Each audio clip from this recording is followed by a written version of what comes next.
I don't know why Google Chrome has decided I need like 10 Netflix shortcuts. Oh, 10 Netflix One shortcuts. not to. So, What if you is? guys want to see something fucking cool, you can look at the stream. Uh, this is the the handle of my Man Reaper, uh, my Typhus Plague Bearer scythe that I'm building. It is easily 4 feet tall as it stands, which is super great. I have the blade cap here, which you can't see. So I have it here, but I'm waiting on the next piece to come off because that's gonna sit on top of this guy. That's gonna sit on top of it, and it's gonna hold the blade cap. So slowly but surely, but I like how like thick it's becoming because like before it was a little bit too short, and I had to make a splice part here. Shut up.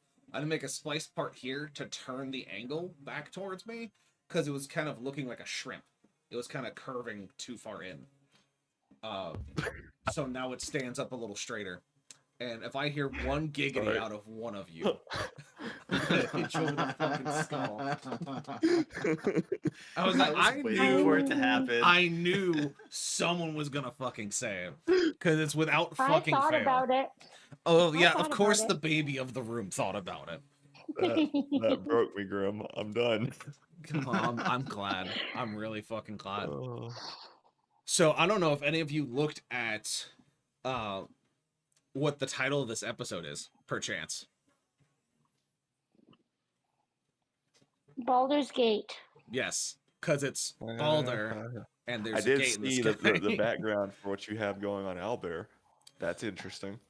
Yeah, that's just gonna be the scene piece for you guys walking in. It's a scene piece I've wanted to use since the original Beyond Etheria mission.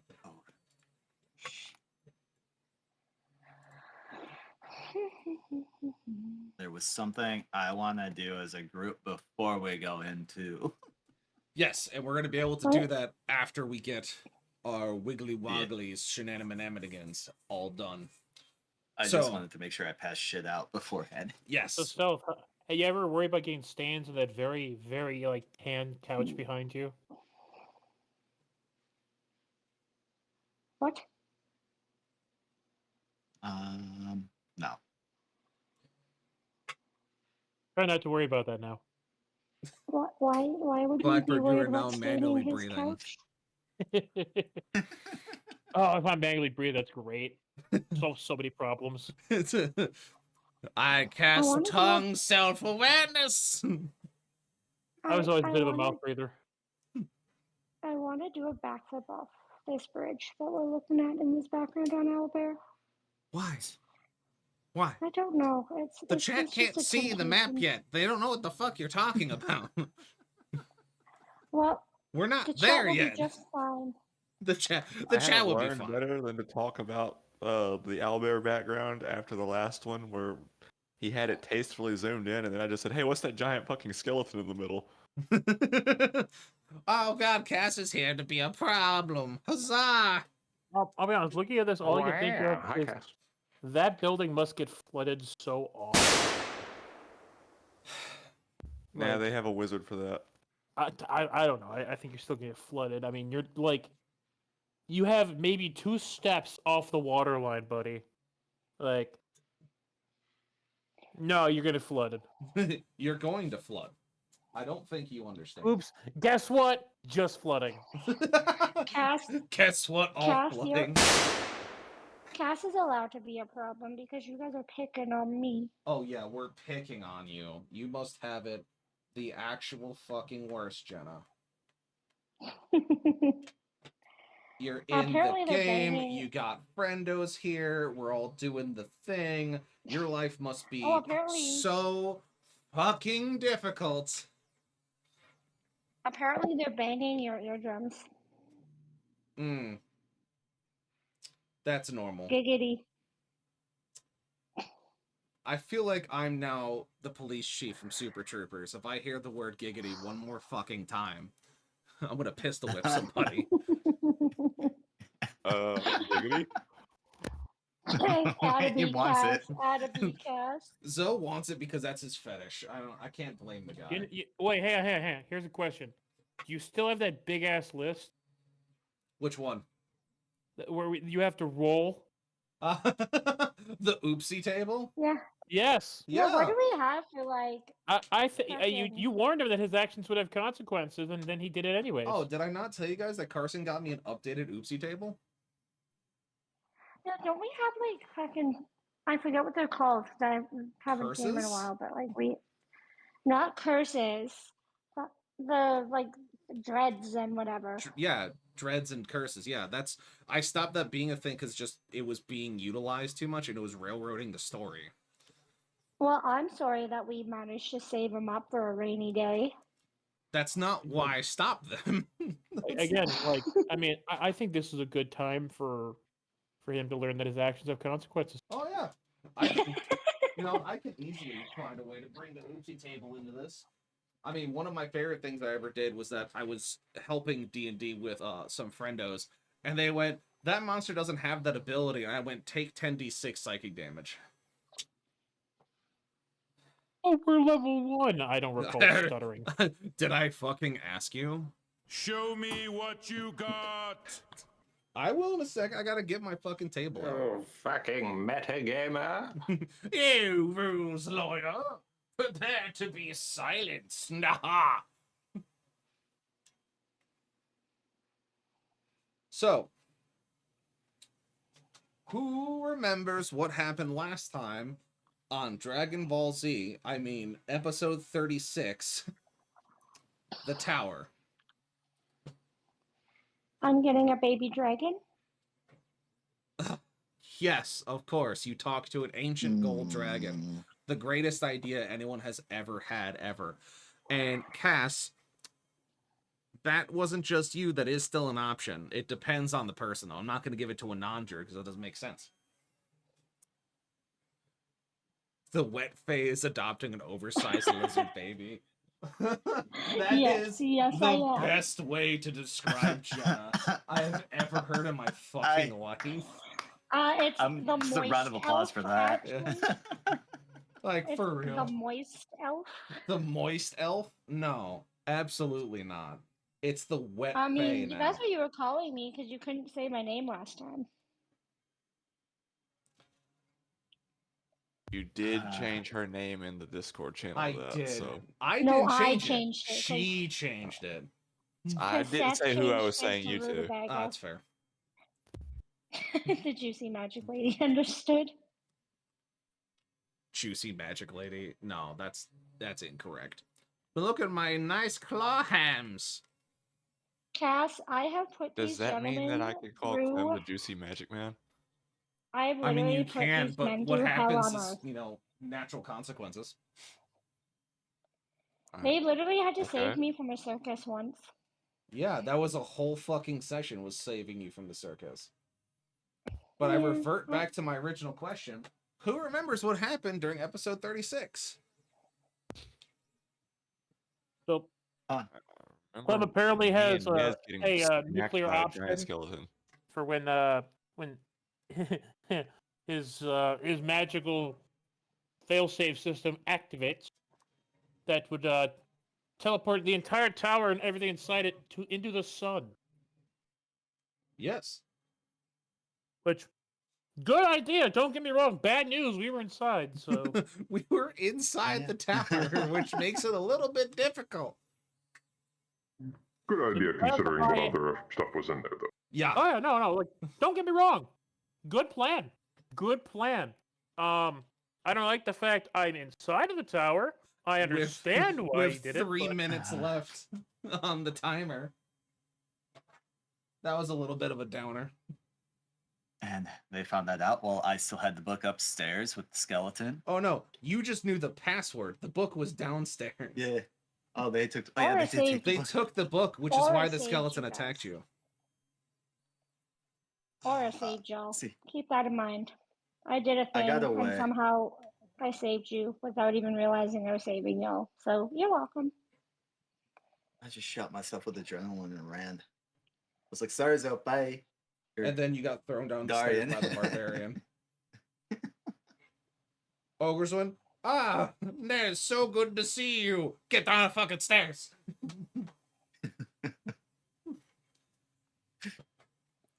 So, Yep. so let's go over real quick what happened during episode 36. Was you guys entered the tower. You talked your way through the front gate because you had the book. You essentially offered it as recompense, which is what the items wanted, essentially. And so they let you through. You brought the book inside. You saw there was a giant skeleton that had braced joints. You guys brought the book downstairs, and as soon as you did, the skeleton came alive and started fighting Zoe and Nez. While Creed and Okros went downstairs as Aura stayed outside as a giant eagle, looking at things with eagle eyes. Okros and Creed realized that they needed a passphrase, and no one had read the book minus Nez. And so Okros then went back upstairs, leaving Creed to his devices to try and figure things out, as Clem basically came up out of the podium and said, hey, by the way, there's a failsafe that's going to turn on in 3 minutes. That's going to shoot you into the sun, because there's a lot of shit that should not be allowed to leave the tower in the vault, and the fog has probably gone in there by now. So all that shit's alive, and we don't want that.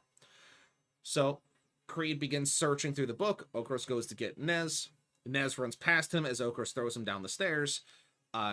Puts out the passphrase. Skeleton stops being animated as Jenna forced it to, or Aura forced it to lose its turn, giving you guys a little bit of respite. Tower doesn't go into the ether, and you begin walking away from the tower after basically giving Tristan over to the authorities and going about your business. That's when your dear druid gets the idea in her head that she wants a baby dragon, and that there is 2 places that she could potentially find one. One is the Gore Marsh Caverns, which Creed simply tells her no, and you continue on with your day.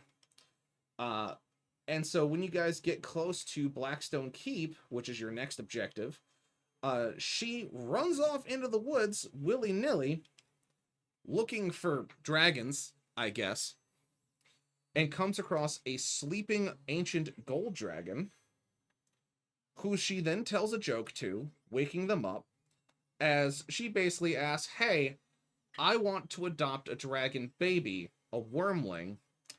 Where are they?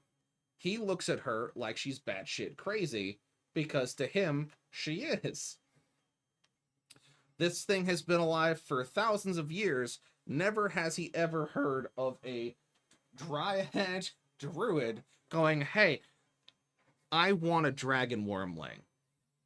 Let me get a baby. And he goes, yeah, let me get a baby. And he goes, excuse me? Listen, I can multitask. So she asks him that question. He goes, underneath the waves in Trawler's Bay, you may find a nest of blue dragons, but they're temperamental. Have fun with that. So then she comes back to you guys as the dragon basically tells her, if you wake me up for something like that again, I'm going to fucking eat you. She heads back to you guys as you've essentially made camp and are having coffee while staring at Blackstone Keep. And as you're all hanging out there, a ray of magic fires up into the sky like a bright beacon that is gold with green lightning that seems to twist in and of it as the portal to the sky opens and you see something begins to come through. And that's where we are currently. You guys are maybe a half mile or so from Blackstone Keep as you're watching this take place at this time.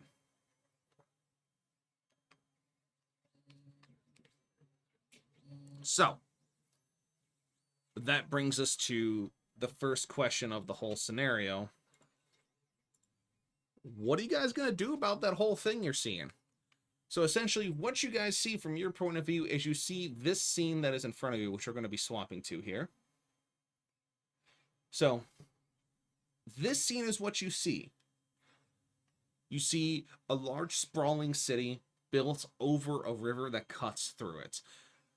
Blackstone Keep is built on a marsh, or part of one, and so the so-called river as runs through it is allowed to put passage of boats and small trawlers through it while allowing people to move through it. The keep itself is deeper in. You are seeing this happen with the big ray of magic going into the sky. You are watching the city go into complete and utter chaos as you're seeing people run screaming towards you. Now, they're still quite a bit of ways away, as you got about a half mile between you and the gates, but they are still running towards you. And you are seeing fire starting to break out. You're seeing these weird, almost like rocks fall out of the sky and down into the city and into the keep around it. It doesn't look good. It looks very bad. So, what do all of you do at this time? Just to confirm, we're drinking coffee. You are drinking coffee, sitting in the wagon. Jenna has returned, or Aura has returned. She told you about the dragon stuff. You know that you have to go to Trawler's Bay at some point. Not surprising, she's told to go to Trawler's Bay, as that's where one of the temples is. And so you're all drinking coffee when big laser happens.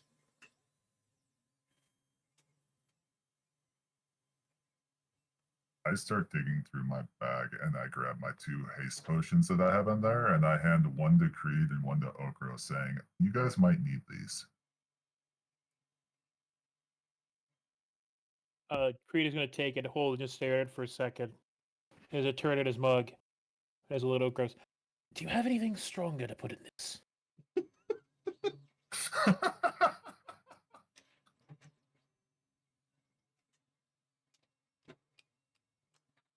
Can I roll to see if I have anything stronger than that? Because I don't know if I would. So like, I want to say I would, but I don't know if I've had the opportunity to pick it up, you know? Yeah. I just want to understand what Creed means by stronger, because he was handed a haste potion. So Creed, what do you mean by stronger? Like, are you just like a higher caffeine kick? Oh no, he's gonna try to take it a little Irish. He's saying you want some bourbon in his potion, clearly. He wants liquor in it. Okay. Yeah, I mean,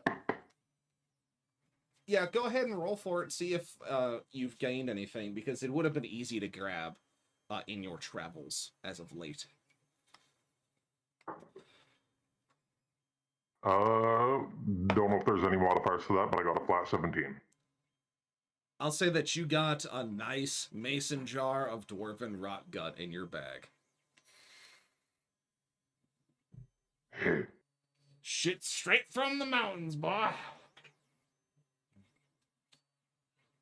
So you want a little bit of a kick, do you? Well, that can be arranged. I will pull out my mason jar of rot gut and give him a sly grin and pour about a shot and a half's worth into it. Would Aura know what this is because of her last experience with rot gut? Oh, you smell it and you want to vomit. Aura's just gonna like look at Creed and be like, "Oh God." Like any college kid's experience with Fireball or anything, it's you suddenly I love smell it and your Fireball. brain just shuts off. Fireball's my go-to, actually. Cash, she has issues with how that can be arranged was said, and it's like, yeah, it did sound nefarious, but I mean, what are you supposed to say when you're basically pulling out a jug of like dwarven moonshine? Like, that's this voice you have to use. Aura's just gonna start giggling. As soon as Okros pours this in Creed's coffee or his potion or whatever, I'm just gonna start giggling because I know it's about to come. Very good. I don't know why you know who's coming or not, but I mean, that's up to you, I guess. Oh my God. Giggity. Yeah. Giggity. Anyway, so Creed, he pours you about a shot and a half of this liquor from a mason jar and quickly dumps it into your coffee. So, follow-up question. Uh-huh. How is this haste potion sealed? It's sealed with a waxed cork. Yeah, Creed's gonna set his cup down, tear open the potion and pour it in as well, and throw it back. I didn't know Creed could throw it back. Hold on.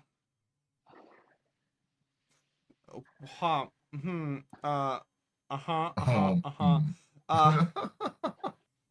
Hold on, wait a second. I'm Creed's braining. throwing it back, apparently. I am braining. I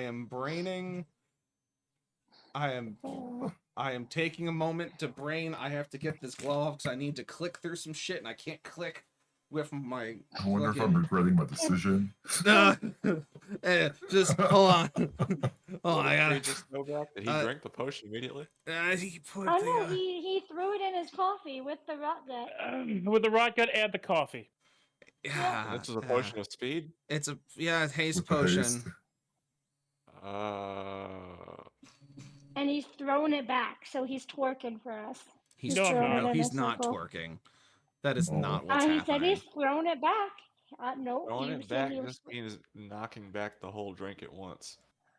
No, it means you throw your ass in a Throw circle. it back for Bahamut the Coleman. No. Absolutely not. See, Cass and I are on the same page. When you tell somebody you're throwing it No, back, it you means you're stop. throwing that ass in a circle. Don't stop it.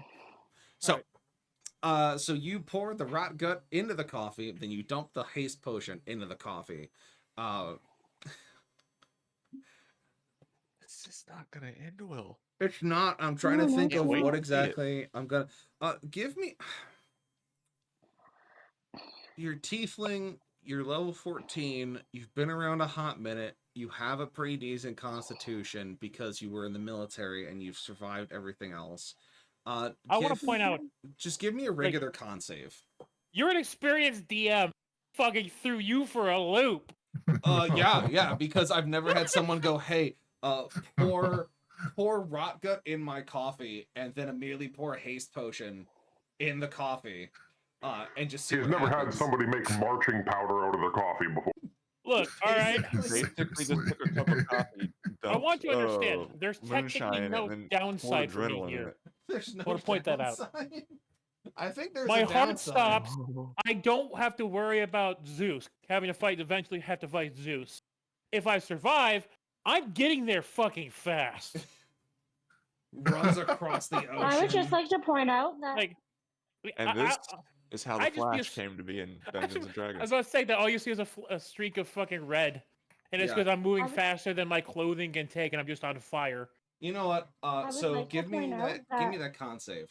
I want to see what happens. I would just like to point out that for once, it's not Aura making a 13. questionable decision. +4 from Flash. +4 from. I just Flash. want to point out that if he did launch himself so fast that his clothes incinerated, the first thing we would see is a short neon streak of molten steel as he took off. Yeah. Just there would be an ingot left where he was standing. He is wearing one. It would just all melt. Yep. For once, it's not Aura being a problem. All right. child. So with a 17, man, this is a brainer. So He you don't. has so many ideas, he can't decide what he wants to do to you. No, it's just the fact that the DC Have you guys seen the movie Passengers? Yeah. Because all I can think of is when the robot bartender loses control, and he like slams the bar, rockets across. He's like, I thought that was gonna hit harder, and then boom, just gone. Yeah. So Rot Gut itself has a DC of 18 because it's Rot Gut, and dwarves get advantage. Duh. You were no dwarf. You were taking it and the haste potion. So I'm gonna say that you are immediately drunk. Immediate. 100%. Just like the just no delay. Just you are immediately fucking drunk. In between the caffeine and that haste potion, it delivered that alcohol to your brain lickety split. It was almost fucking instantaneous. So you not only are now instantaneously intoxicated or inebriated, I need This man you to just give accidentally me invented Jaeger bombs. basically. I need you for shits and giggles. Give me a wisdom save. Is it 11?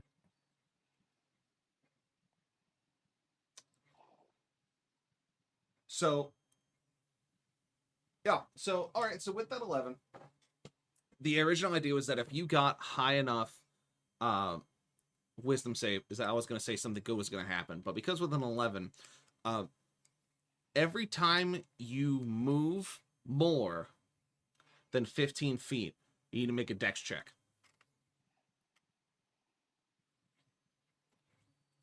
For at least the next 3 hours.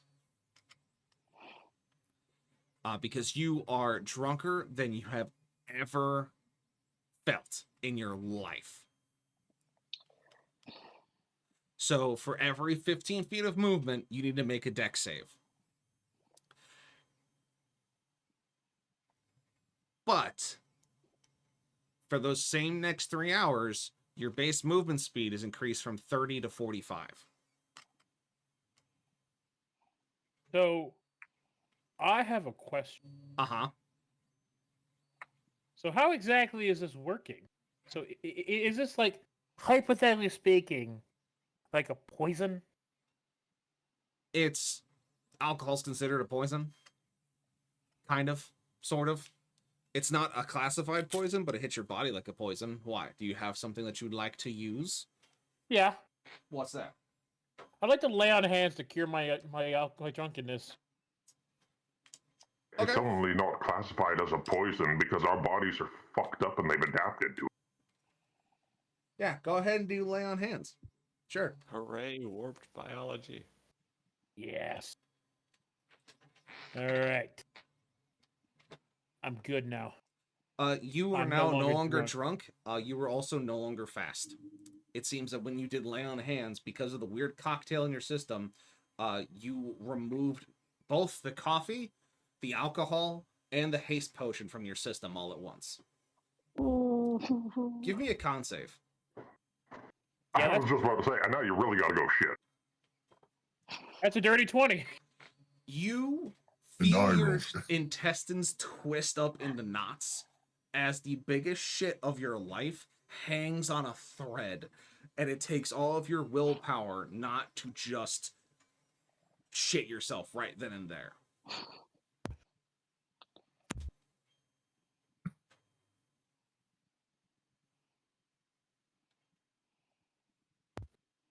This is the best start to a session we've done I yet. mean, considering what he was doing when we first hopped in here, you might say he's shitting bricks.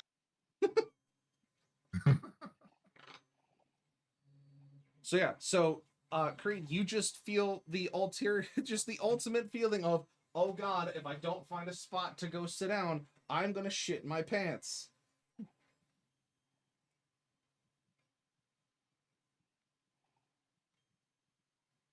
Pardon me for 1 second.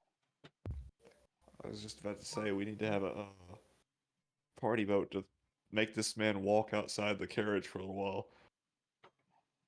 Yeah, Creed's gonna hop out and go find somewhere to do his business. Very, very obviously not being careful with his movements or anything. You know. He doing the This poop isn't waddle. He doing the poop waddle. You know what? This isn't. He's doing the very like slow, dramatic walk, like he's looking around, he's observing the area. But if you listen closely, you This can hear his isn't. thoughts go, don't relax, don't relax, don't relax, don't relax, don't relax, don't relax. Already starting to fill him almost. This isn't the first time Creed shit his pants, though. So Yeah, that's also back when he owed more than one pair of pants, though. Yeah, he I'm does sorry. only have It, the it, one it pair of hasn't really pants been a right focus now. for people to get Creed more clothes this fucking campaign. You know, we just had this whole clothing and like furniture themed event go on, and you didn't think to grab another pair of pants then? Why would he? He was too busy fighting those skeletons.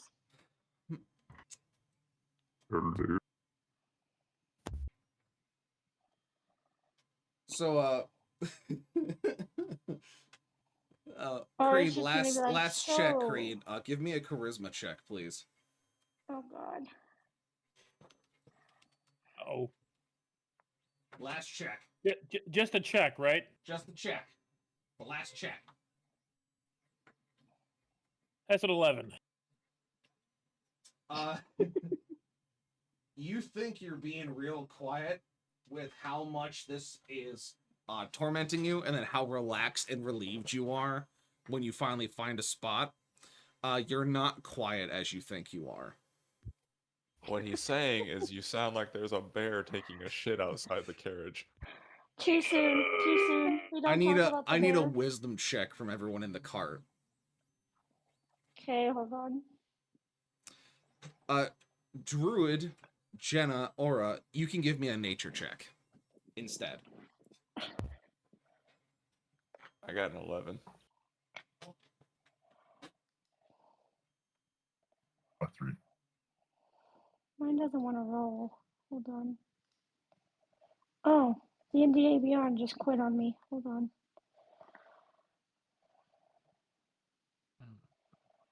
Pause, please. I have a -1 to my wisdom. That's a 9. I got a 9. So, everyone, including the druid, thinks there is a bear outside attacking Creed. That there is a bear close by. The rest of you think there is a bear, and you all look to Aura, being the druid. She would be the one to be able to identify animals by their sound. She listens for a moment, and then says and confirms that it does sound like a grizzly bear outside, and that it sounds like it's close to Creed and it may be attacking him. Oh my God, guys. Creed's being attacked by a bear, I think. Let's go talk to it. I don't know how I feel with you talking to bears. I've grown since the last time I learned some new language. Unconcerned with this whole situation and going to remain in the carriage. So it's like, I don't care. Yeah, our paladin's getting attacked by a bear, but fuck it. Yeah, basically. He's a paladin. He'll be okay. I mean, I'm not going either. FBI, open up! I don't get attacked. You guys made fun of me for wanting to talk to it. I'm not going anymore. So does anyone go to check on Creed, or are you all just arguing in the carriage? I think we're arguing. Sure, an argument's just going off right now. So you're all debating if it's actually a bear or not, basically. Yeah, you're all arguing if it's a bear or not, as Creed is just being loud and proud in the woods. I keep waiting for you to say it. By the way, Creed, what's your AC again? What's your AC as you get attacked by an actual bear? Dude, that would be absolutely awful. I'm gonna be real. Like I think at that point I would actually like leave the session. It's like you're just in the woods doing your business and you hear twigs nearby. Oh, it's fine. You look over and you see a bear. And it's not a bear. It's like an undead dire bear or something. Considering the concoction you just drank, you're lucky he didn't say you're getting attacked by a shit slime. So yeah. Speaking of other things, who can give me a D100 roll, please? Anybody? Anybody? Give me a second. Look, I'd love to, but I'm a little preoccupied. Like a Rex's guts. Yeah, I think you got it, because I Albert's being rolled stupid. 00 and 7, so I believe that's 7 now. That is a 7. That is a 7. I love my job. Oh, God. Jenna, Let me guess, it's a bear? Aura, give me perception check, please. Okay, pause. I love how the Perception beginning of this has check. railroaded into Creed shitting himself, and now this. I love it. I love my job here. I love it so much. I got a, hold on, 15. 15? Very good. Yeah. So, you think you hear another bear.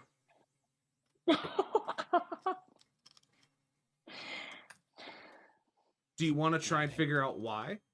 Do you want to do a nature check, Yeah. perchance? I will do a nature check. Give me that nature check. 12. You just barely I'm make it. pretty sure my brain went along this line of thought already. You suddenly realize the sound you're hearing, the other sound, is that of a female rune bear. And then your brain finally clicks that she thinks Creed is a male rune bear. Yeah, she thought she was hearing a mating call. Jenna, do you share this with the party? I mean, he did just roast me for wanting a baby dragon. It's a yes or no question. No, I want to see how this plays out. So what I'm hearing is no, I don't tell the party in the carriage that's still arguing if there's even a bear outside. Is that correct? Is that what I'm getting? I mean, I would tell Okros, but only Okros. So you would tell Okros that you think there's a female bear outside, a female rune bear, and then you would tell Actually, no one no, else. not Okros. Nez. I would tell You would Nez. tell but I feel like Nez? You would tell Nez and no one else. Okay. So Nez, you know that from what Aura has just told you, that there is indeed a female rune bear outside, because as she thought about it, is that Creed must have sounded like a male rune bear, and it is rune bear mating season, apparently. What do you do with this information? I guess actually there might be a bear out there. Let's go and double check. Like, you know, the first one might not have been real, but she said the second one definitely sounds like it. Nope, there's no bear. Nope. She's saying there's no bear. I'm going to stay in the carriage. Are you gaslighting me? Are you gaslighting? Just off the get-go. Are you gaslighting? Well, since Creed's gone, there's nothing dangerous going on. I've got some potions I need to give to Akros real quick. Okay. I go out and check. All right. All right. Lucifer activated, not like. I lock the carriage behind them. If the carriage has locks, I lock it. You just click the fob and just go about your business. Okay. So Nez and Aura go out to check. No, on I'm Creed. staying in the carriage. Oh, you're Nez is on his own. Nez. So it's only me going out there. Nez by himself. Okay, sure. So Nez, you're by yourself walking towards where you saw Creed waddle off to. As you're following the sounds of the rune bear. And you currently find Creed fighting for his life and not against the turd that was trying to exit him. He is now in fisticuffs with a female rune bear. Creed, I need you to start off this convocation with an athletics check, sir. Am I allowed to also start talking before he walks up? Yes, you are now in the scene. You are allowed to speak as Nez enters the scene. I don't know what you want to go away! Get the bloody out of the way! I don't know what you want! I hear the sound of like someone punching a bear. Go away! As the bear is licking your face affectionately. Not trying to bite you. Stop it! As Cass said, That is a 19, by the way. All right, very good. Very good. I would like to know, as Cass said, are Creed's pants around his ankles as he's doing this? I like to think I managed to get them up before this happened. Yes, I would say that Mr. Creed, hearing a bear and being a paladin, you would I would feel like you'd expedite the process you're dealing with currently. Like I would assume, having military training, you know how to take fast poops. So yeah, I would say your pants are up, and you are fighting the bear, and the bear gets a 28. So you are still pinned. Oh, At this point, I'll have followed because No, nobody's you come were back in the yet. carriage and you locked it. It's been like 2 minutes. You chill. Okay. Okay, I wait. You let Nez go Have I by gotten there himself. yet? You sit there and be sad. I'm not sad.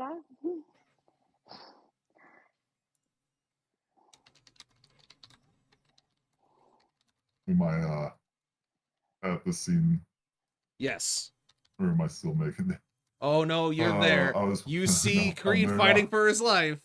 Hey, Creed, am I interrupting something right now? Get the damn thing off me, you bloody bastard! I'm going to do. Let's see. Is there anything good? Seth, you can jump off a small box there, buddy. You son of a bitch. I had to look to see what happened for a second. I'm just gonna use my incendiary rounds. Very good. So you're just gonna dump rounds into the thing. I'm a dump. Happy Friday. Thank you, Carson. Love you lots. Hey, Yes. Carson. Yeah, so go ahead and roll the shoot the large mammal. Since I can't call it anything else. I got an 18, a 28, and a 20. All 3 hit. Easy peasy. Easy clap. Oh, that's no fun.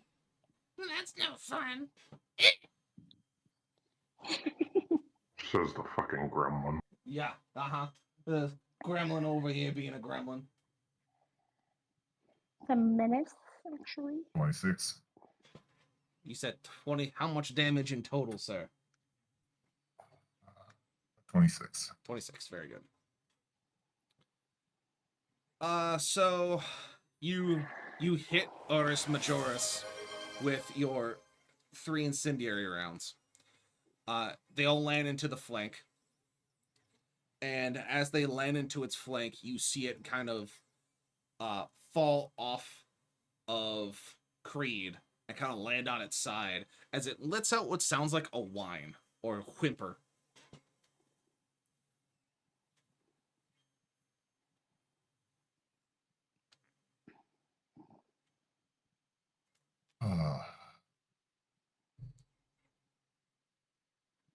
Also, This thank is you where for I the need 5 the gifted. druid.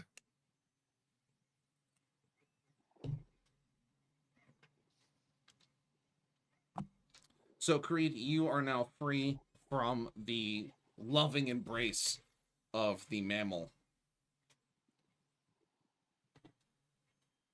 and are able to move freely again. Technically speaking, it hasn't tried to hurt me. Right. You shot an innocent bear. I didn't shoot the bear. That's the only way I was getting the bear off him. I have at least 1 degree of separation from this bear being shot. All right. I have at least 1 degree of separation. Good lord. I'm not the one who shot the bear. You know what'd been really helpful right now? What? If we had someone here who could talk to animals. Yeah, that'd be so helpful right now, right? I mean, that'd be. Yeah, it's not like that could have been useful at all. Oh, now so- you want me to talk to animals. Fuck, this stupid campaign started when you try to talk to a fucking bear. The one time you can actually talk to a bear and you're nowhere to be seen. Because you got mad at me last time I tried to talk You to got bear. mocked for trying to talk to a clearly undead monstrosity, not a fucking bear. Okay, so Creed is going to he's going to stand up and he's actually going to fix his pants. Right. Before it was as long as the belt went click, that's all that matters. This time, he's actually going to make sure they're properly around his waist, Right. and he's going to like do the what was the movie? Jurassic World with Chris Pratt, where he does like the hands outwards thing. Yeah. Like he does like gesture like just everyone take a step, everyone calm down. I'm not sure what you want. Niz, a serious question: is the bear on fire? I would say not. Because you shot it with incendiary rounds, and fur is flammable. Not as So flammable I as you guess- would think, actually. I just want to know before I start trying in my best efforts to negotiate with the creature that can't understand me, if it's on fire or not. That's kind of a big It's deal not. to find out. There, it does have 3 wounds in it that are smoldering slightly, but it is not on fire. All right. So what is the bear doing? Laying on its Laying side, on its kind of side. being sad. All right. So, have his hands out like everyone down. Nez, hang on. And he's gonna like slowly walk over, his hands out, clearly not threatening. Right. He's gonna like kneel down next to the bear. And he's gonna put his hand roughly where the wounds are. I assume they're bloody. And he's gonna cast Lay on Hands with the bear. Very good. By the way, side note, I am really trying to multi-class this thing. I got Paladin, I got a level of Wizard, and now apparently I'm Ranger. Apparently just Nope. jack of all Now that- trades. Now that the sounds have stopped, can I go out and investigate what has happened? Sure. By all Yeah. means. So Creed's doing the Lay on Hands into this bear, and he's like rubbing its side. Like, it's Or fine, is everything's coming out fine, to investigate? everything's fine. And I'm gonna guess like at least 8 is good enough for this bear. Yeah, I don't know what the equivalent of gunshot wound is, but you know. I mean, they took 26, but it'll be alright. 8 would be enough to at least lift its spirits and like numb the pain. So We'll bump that up to 10. fair enough. I don't know how like to a certain extent Creed doesn't understand the Lay on Hands thing, so he just going until like it stops like whimpering in deliberate pain. Yep. I mean, yeah, we'll say that you put 10 in, and it's fine. Yeah. All right. Aura's made it out there to see what's going on at this point. Yeah, at this point, as Nez, you're helping as much as you can with what medical knowledge you know. You're checking on Creed. Creed, you're doing a lay on hands on the mammal. And then Aura, you come out to see Creed healing the creature. Nez kind of standing by and making sure that it doesn't get up to attack him again. And you show up. You are now in the scene as Creed and Nez, you essentially see Aura approaching. Oh look, there's it's someone who finally shows up when the useful part is done. So why? So it was actually a bear. So what happened? What do you mean, actually a bear? Don't worry about it. What? Don't worry about it, she says. Good. I may or may not have known there was a female. Well, I don't know. Do we know the gender of the bear? Yes, you did. Okay. I may have known there was a female rune bear. May not have. Who knows? But the sounds you were making sounded an awful lot like a male rune bear. So one can only imagine what her intentions was. You can see Creed's face drop open in visual horror. As his head like slowly turns, jaw dropped to stare at the fucking bear in front of him now. Oh no. She was just trying to get it on, Donkey Kong. What? And you shot her. What the hell's a Donkey Kong? I was gonna say, why wouldn't Aura say never mind. I'm just braiding cord here. I'm listening to y'all do it, dumbass I know. shenanigans. That was one of my favorite things in Beyond Etheria the first time around.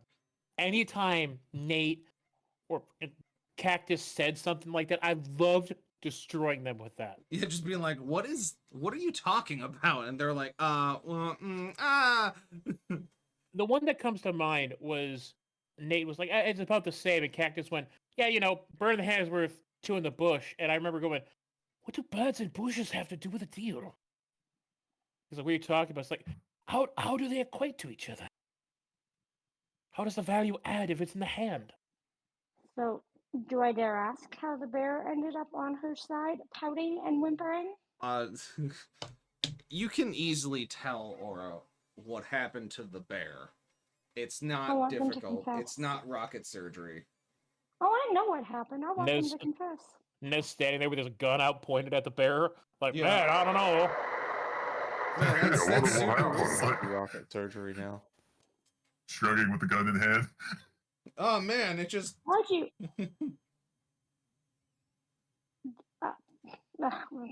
Creed. Couldn't remember your name there for a second. Creed, did she hurt you?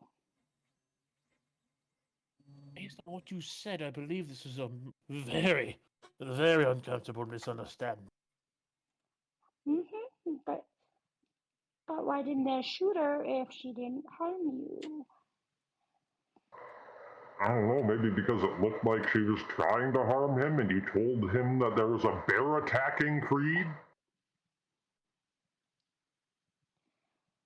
Let's just say I was not in a position to exactly repel her myself. So, Burn, even though I don't have Speak with Animals in my arsenal right now, can I still use it? you can use animal handling.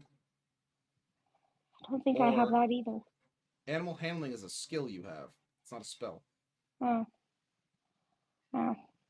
Should Well, be when I'll you're use proficient in it, and if animal handling. not, then since you are not on a crunch, I'll give you a freebie in the Speak to Animals department.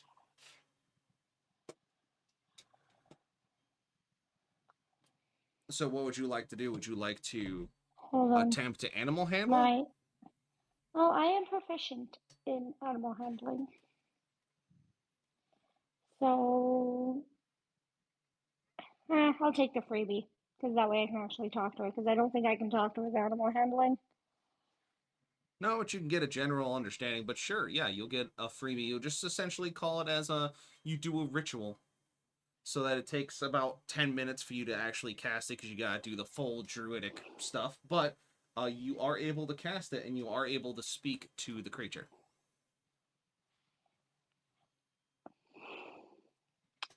Hello, ma'am. I'd ask how you're doing, but I don't think very well is an answer. You begin speaking with the bear, and you essentially get exactly what you thought you were going to, where she believed there was a male here. Turns out it wasn't. She saw Creed and the noises that he was making and thought that he was coming onto her, and wasn't. And then she felt pain in her side and then kind of fell over and then felt the pain go away as Creed healed it.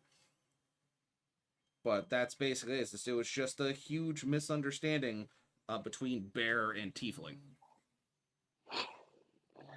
Okay, ma'am. You're free to carry on your way if you so choose. Hopefully you find a nice burly man to cuddle up with next time.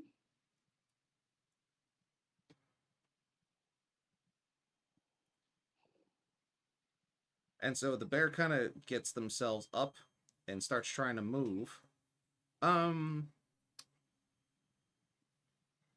Creed, she looks at you, and you can kind of sense without or really translating that though you're not a rune bear, she does want to stay because she wants to make it up to you, essentially, for the mistake.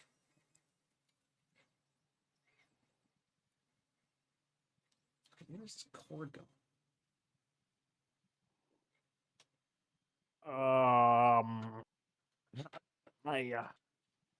I don't think that's a good idea.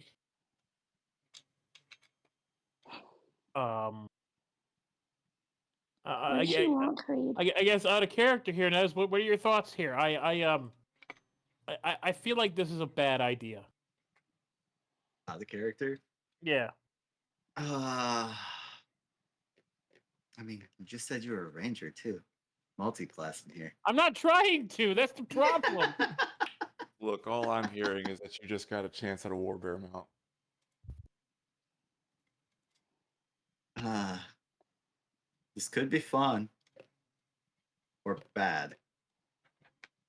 Sorry. I was using the facilities and the bear tried to mount me, buddy. I don't see how this goes well for me in the long term.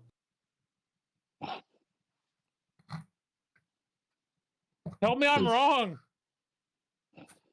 I mean, the good side is bear can be useful. The bad side is he might get mounted again. Successfully this time.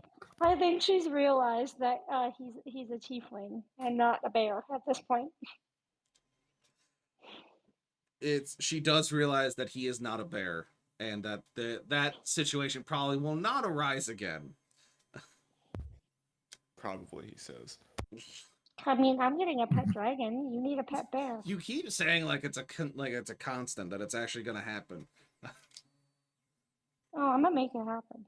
Ah, okay. Steal the baby dragon. Well, Nothing could go wrong with that. Literally, even if I have to grab it and run like the motherfucking wind. If I even have to grab it and run, she says. Oh, I'm so excited for when we finally get there. Anyway, yeah, so it's up to it's your call, Creed. So I would like to announce that I will be starting my own solo campaign as Okros, where I will be leaving the party the moment she shows up with the dragon and going on my own adventures. Can I come? Please? Don't leave me here with her and a dragon. It can't be that bad. No, Cree is going to he appreciates the offer, but he's good. He's The bear nods and then walks back into the woods. And that's it. You're free to go back to your carriage and deal with the whole, like, death laser into the sky thing. While all of this was going on, I passed some potions to Akros. Just did some inventory management. Had no interest in what was going on. Both of y'all were just chilling in the wagon.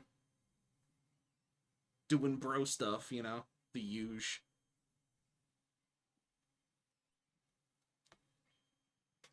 Yeah, Creed's not saying a word the entire way back. Not a single word.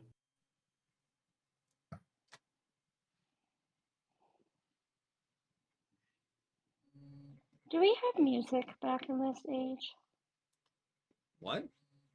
Unless you have an instrument. I don't know what the fuck a bard is. No, don't know what you. No. No, I was gonna find a way to play that like typical like magical wow wow music when she No, back. No, we don't have pop music in fucking D&D. I feel the need to point out. At least. By the way, No, it's not pop music. It's that like typical sounds that you hear over like those cheesy like. I don't think that. No, I don't think. My point being modern music.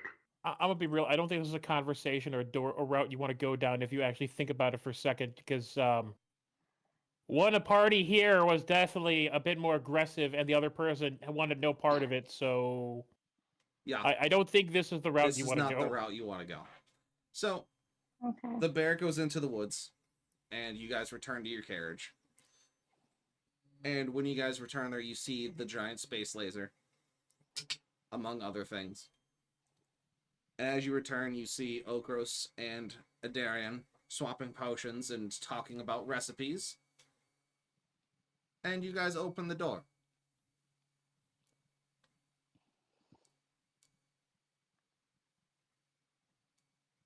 No, Creed is taking the reins. We're just going in.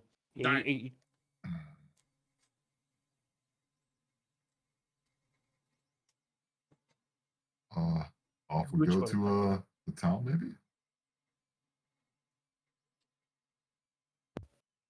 Yes.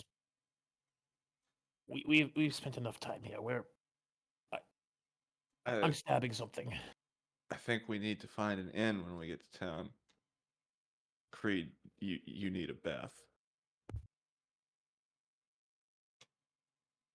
You need some self-confidence, but we're not all going to find what we need in the woods.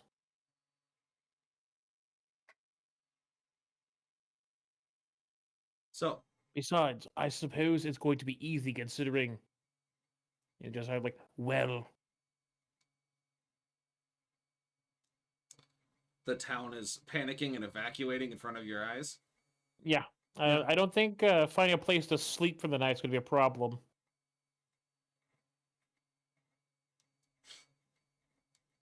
So yeah, so you guys start heading towards the town. Carriage taking off smoothly as you all kind of sit inside. You know, one of you, it doesn't really matter who, drives the last half mile down towards the gates that have been left wide open.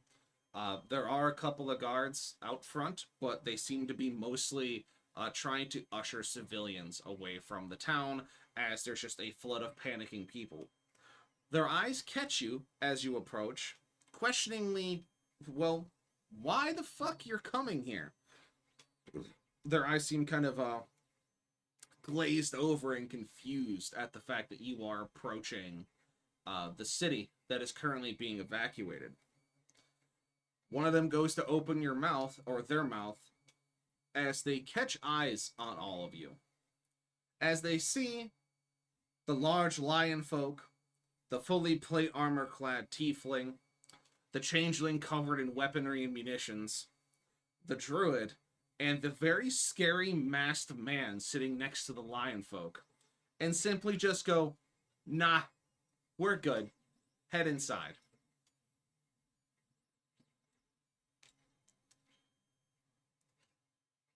And so, you all head into the town as you can see that it is being evacuated. People are rushing past the carriage. They are making way for you to approach. And you should see that there is fire, smoke, and just belligerent panic everywhere. Nothing seems to be in order. No one's able to really keep anything in order. It is just absolute and total chaos.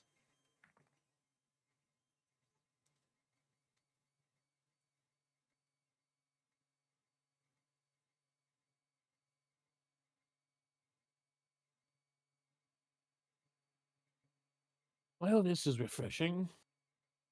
Another town where everything is going wrong.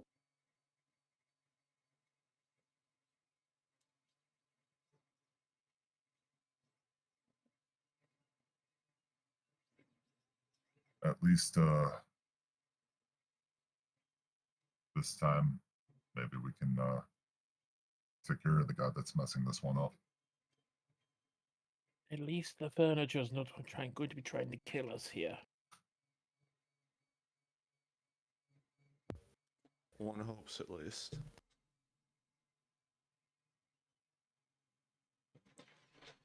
I would rather not see another armoire. An armed armoire that's armed and dangerous.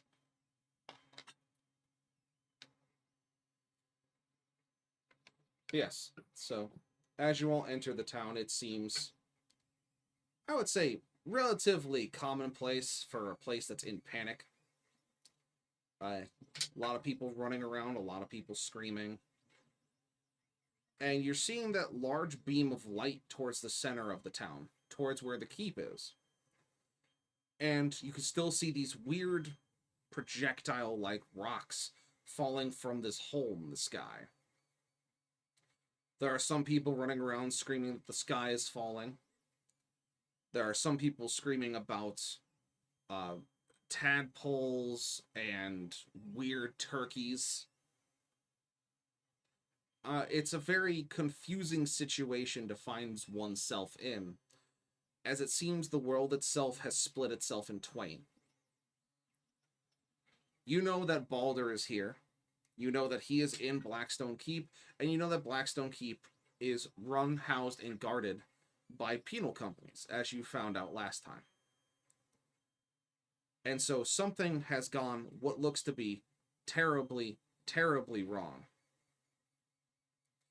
And seems that much of you has to put an end to it, or at least try to. at the very least.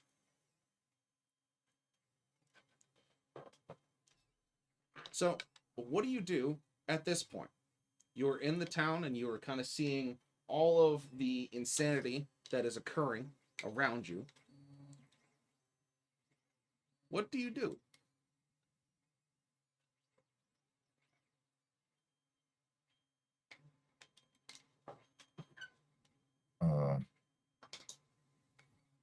Can I roll like a perception to see if there's someone like not really panicking maybe?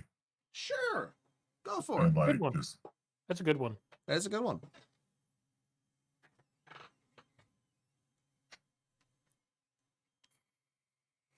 There's this one guy standing there in a leather trench coat. guess that there. I'm gonna guess. Let's see.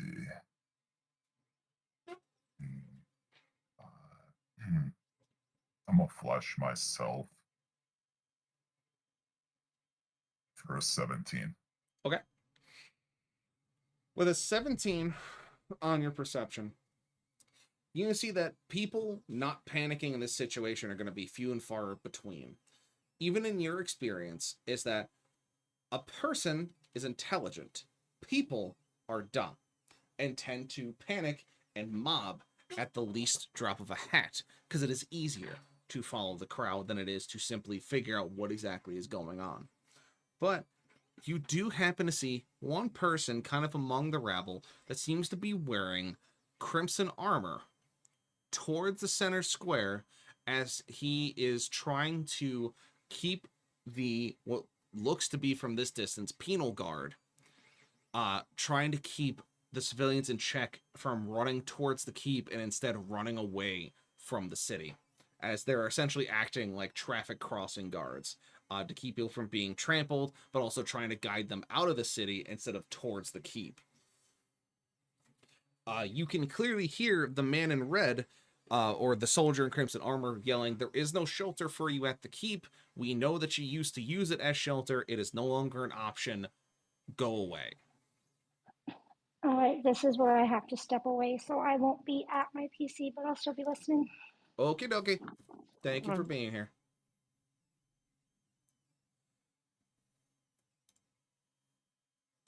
All right. Is there a way I can, or I'm gonna actually say, hey guys, I think we should go and maybe try and talk with that guard over there. We're hearing him say there's no longer shelter at the keep. I kind of also want to hear why. All right. So I take it Nez physically points at this guard. I would hope so. Yes. Does Creed recognize the armor? Yes, you do. It is. You all actually recognize it because they're the people that tried to kill you at the Glass Keep. They're the same armor that Ares' units wear.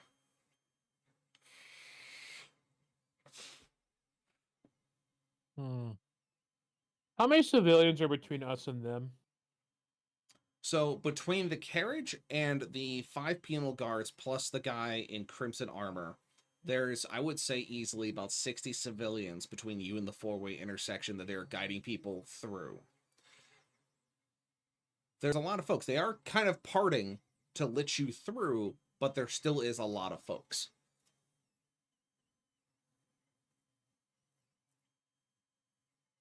Rose, I require your counsel for a second.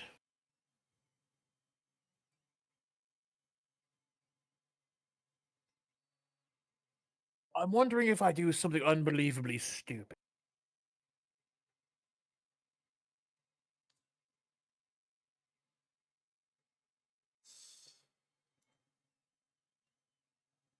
He is typing.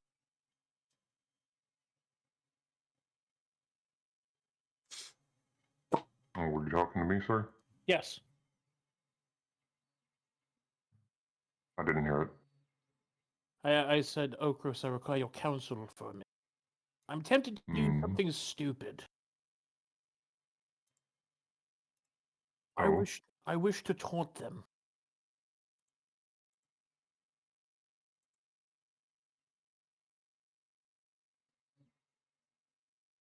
Rather bluntly, your judgment appears to be a bit more sound than mine in most cases, at least so far.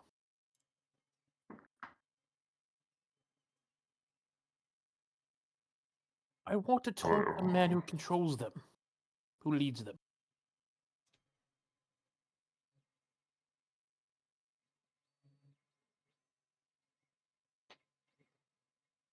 We do not know for certain if he is under the command of Ares. He does not seem to be. He is helping people evacuate, is he not? Doesn't seem like the work of a man of Ares. According to Nez, it would appear the man is turning people away from the camp, where they used to hide for shelter.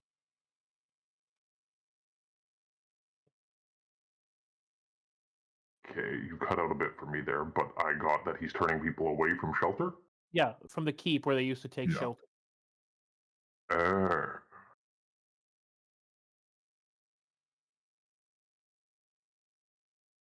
Why taunt when a beheading is simply more effective? Also, surprise pupper. Yes. Guess that's fair. No taunting as it is. Yes, Creed's just going to try to make his way through the crowd down there.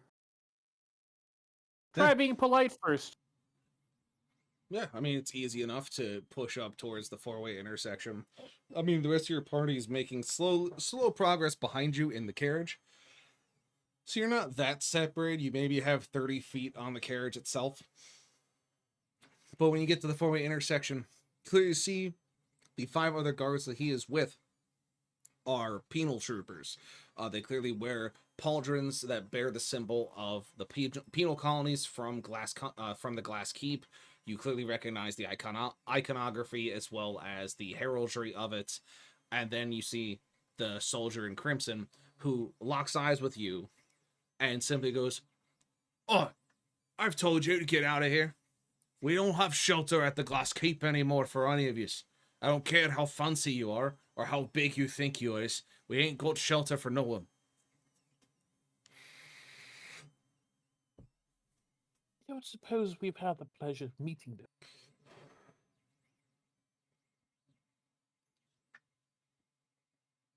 He just looks at you quizzically like, I don't know who the fuck you are, man. My name is Creed.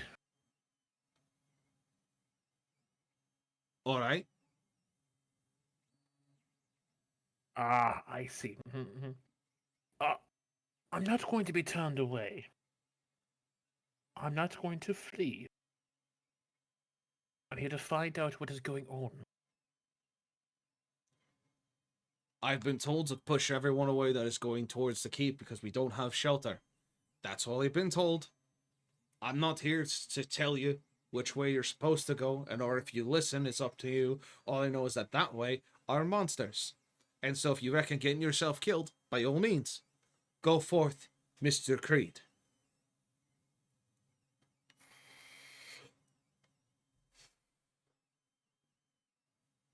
I want to do something cool, but I'm not sure if it's a dex thing or athletics. I want to do like a cool draw of the blade, like grab it with the base fist and like yank it out of the sheath and up and like flip my hand and catch it. Like really showy. You want to do that to a greatsword? That's the problem. Is I know it'd be cool, but I'm pretty sure that would actually just cut my hand off. Mayhaps. Now that I'm thinking about it. I mean, he can clearly see you're armed and have armor on. He also just doesn't care. His job has specifically been told to keep civilians from going towards the keep. You don't look like a civilian. I was once told that if you're encountering enemies, you're probably going the right way. Please let us through. I'm not... Again, I am not stopping you. I'm telling everybody that we don't have shelter and that it's not safe. And I'm taking all the civilians and making them leave the city. if you want to go that way, you can. You'll probably die, but you can go that way. Okay, maybe I misunderstood. So they're not like standing in a line blocking access. No, are they? they're literally guiding a panicked mob of civilians away I from the thought- keep. Like, I they're thought they coming were, like- down the roads, and they're Yeah. hitting this four-way intersection. They're basically stopping them from going west just towards the imagining keep. Creed basically flexing on a crossing guard. See, I thought they were like in a line trying to turn people back. That was my No. like what I thought going into this encounter. So yeah, I am just kind of yeah. flexing on a fucking crossing guard. I feel really bad now, like as a person, because You here I recognize am. too, he's like a specialist. Like, he's not an NCO. Oh, yeah, no. He's just a guy. It's just, don't let people come towards the keep. We don't have shelter, which is what he was told. And he's trying to just make sure the civilians leave the town as they're panicking and running away from what he's hearing is monsters and like nightmare shit behind him. And you're like, let us pass. And he's like, yeah, okay, go ahead. And you're like, no, you don't understand. Let us pass. He's like, No one's I'm not stopping you. I am not the cops. I'm not fucking stopping you. I'm Yeah, keeping no. all the people who don't have a sword or strength to their name to I 100% leave. misunderstood the situation. No, I he's not blocking you. They're herding cats away from danger. Yeah, no. So yeah, Creed is just going to walk past. Well, I'm trying to think, what'd be more useful in the situation, gold or food? I feel like food. Probably. He's gonna just walk past and he's going to slip the man 2 ration bars, or 2 rations. He just kind of nods at you and goes, "Thank you kindly. Just be wary. There is death beyond those walls." God, I'm trying to think of a cool thing to say here now, Uh-huh. just because you brought it up. You know, I'm gonna go with my gut feeling here. Creed's just gonna like stop and dramatically go over his shoulder, goes, "I've been dead once. It can't happen again," and then just keep walking. Puts on shades. Just News of my death have been greatly. The town blows up behind him for some reason. Michael Bay shows up in the chat and just explosions start happening. People just start screaming more. It's just I've like, been dead once. It can't happen again. CSI Miami. That It's like, awkward moment when he does the impression so well that Discord cuts it out. Discord fucking clips his shit. Got your wings clipped on that one. I heard the beginning of it and then it just cut out because it was like, yeah, no, that went too accurately high pitched to it. Yeah, I heard the beginning and the end. So yeah, so you walk past, the carriage rolls up as you just kind of motion whoever the fuck is driving the carriage. We'll say Aura, for lack of a better term. And you guys just roll the carriage past the guards who are just like basically herding cats away from the fucking the God knows what the fuck is coming out of the portal. As you guys just start continuing down towards the keep, just ever slowly towards it. And as you get past this 4-way intersection, leaving the panicking civilians behind you, you see that there are still a few running past you, going from west to east, away from where the actual keep is, towards the center. Very few compared to the mass of mob that you saw leaving the actual city. And as you just continually move your way down this road, you do see a few civilians that are on the ground who have become deceased through some means or another. And you're starting to see smoke kind of pillaring out from some buildings. You're seeing the flickering lights of flame coming from townhouses farther down. It's a lot of chaos. There's a lot of broken glass and overturned carts. You know, it's just a lot of bad all happened very quickly at simultaneous mentions. And you can see now the gates of the keep, large metal gates and massive stone walls that are about 300 feet from you. I would say it's about that, about 100 yards or so. And as you're slowly encroaching with the carriage behind you, Creed, as I imagine you're kind of walking out front at point, you see this rock land in front of you, just come screaming into the ground as it slams in the middle of the pathway, breaking up cobblestone and otherwise, as it's just shatters the ground in front of you. Does not stop walking. Does not care. As it hits the ground about 20 yards ahead, and as you start walking towards it, as you said, you don't really care, it's just kind of a thing. You see the cobblestone is beginning to buckle or starts to maneuver the cart kind of around it, and you see that the rock is oddly shaped and is sticking out of the ground a little bit. And it seems almost like oblong. It doesn't seem like a normal rock that you've seen hit the ground where they're spherical. You know, they kind of hit the ground, they shatter, you know, they make a big crater, blah. End of story. This looks almost like it's tapered towards the part that sticks up out of the ground. As you can clearly see, there are these almost green glowing fractures along the stone. You are now about 10 meters from it.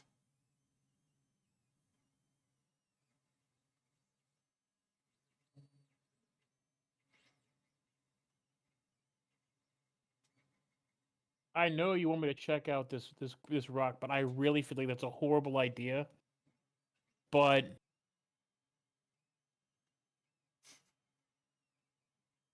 Nez, can you check that out, please? Els, how dare He's gonna you? point at the. Yep. Point at the rock. Don't ooh taper me. I will go and investigate. If Warcraft had taught me one thing, it's that glowing green bright energies is a bad time. The That's why- Infernals. I that's why- literally was just typing that to you. That's why I'm saying the person here who probably understands what it is over to look at it. I'll go over there and for some reason be like, man, I want to eat this rock. I don't know why. I want to consume the rock. I'm sending a person with half a brain over there to go check it out and figure out why it's glowy and funny looking. All right. I was muted for a second when I was yelling at Els, but I'm not anymore. All right, I wasn't sure. I have some desync between the video and the audio, so I was making sure. Sorry. I muted because I was yelling at Els for calling something tapered and making an ooh face. I didn't want you to hear it, but I guess it's a moot point now because I'm telling you anyways. So yeah, Cass probably would. So Nez, you approach the weird tapered rock, and as you approach it, you see that it has weird green fractures kind of running up it, glowing almost strangely from within. You see that the ground around it is hot from the impact. There's dust still settling. Cobblestones are fractured. The ground is bowed upwards as it has made a crater, as it just kind of sunk into the ground. It didn't shatter everything and threw it all the way. It seemed to just kind of sink into the ground like an arrowhead. And as you get closer, you see that the fractures are not random. They seem to be in a very specific pattern.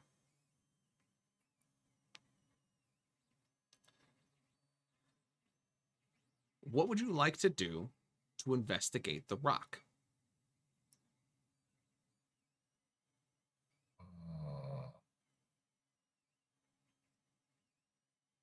Can I tell if it's at least like the glowing? Is it like heat or coming off of it? There is heat coming off it, but you imagine that is from it falling from the sky, from the hole that's up there, and then slamming into the ground. But the energy coming off it doesn't seem like heat.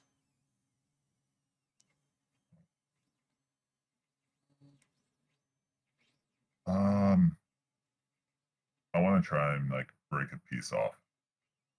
Very good. For that, we'll say that you're going to use your engineering skills to try and maneuver your helping hands and your own hands to try and get a piece off of it. So go ahead and roll me engineering.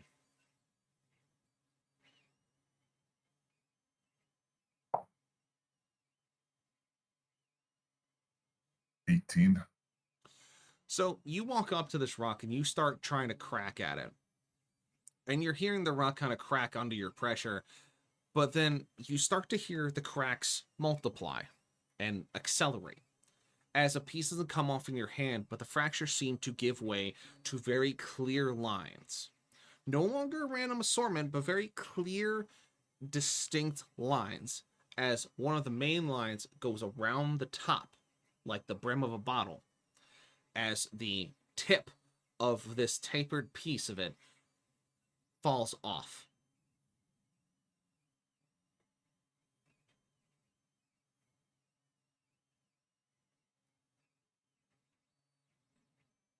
Might pick it up. You pick it up, and as you're kind of looking at it in your hands, roll me an investigation.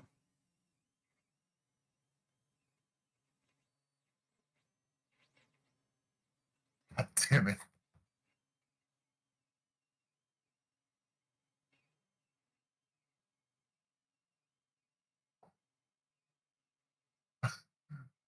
$13 plus I 4, told- so 17. Oh, I told you to investigate. I didn't tell you to touch it. Like- So with a 17, you begin looking at the tip of the rock that fell off. And as you're kind of holding in your hand, you're realizing that the rock that you're touching is like a coating. It's not naturally supposed to be around this. It seems that it must have been something that was placed on later through its travels, whatever. Because as you look on the underside, you see that what you're holding is a cap to something. Almost to the cap of a capsule of some kind. As you hear more cracks from the rock.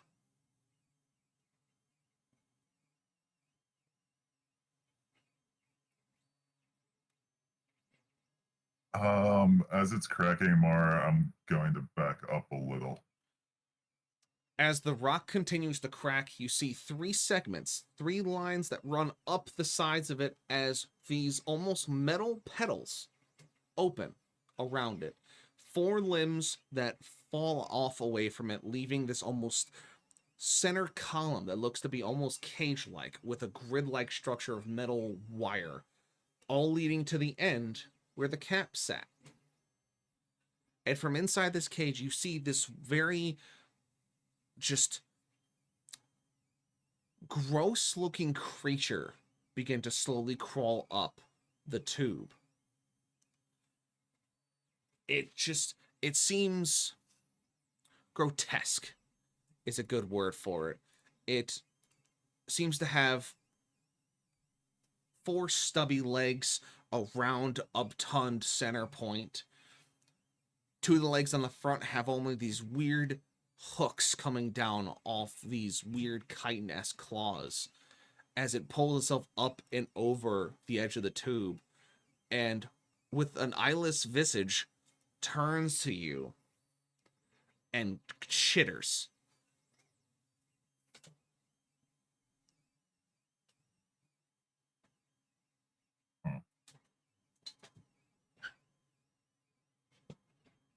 I'm just going to yell back to Creed, going,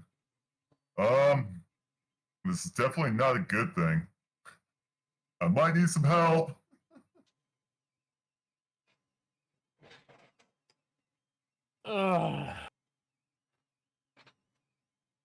What? I'm just going to assume like Creed is going to turn. What? Did you touch it? Maybe. What part of? Check it out, but touch it. What is it? I don't know, but it looks like it's part of these monsters probably that they're saying that's throughout the town.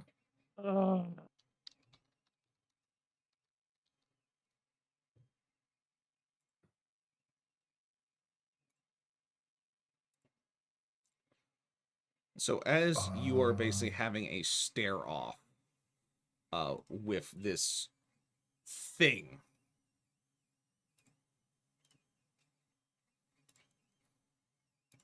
what do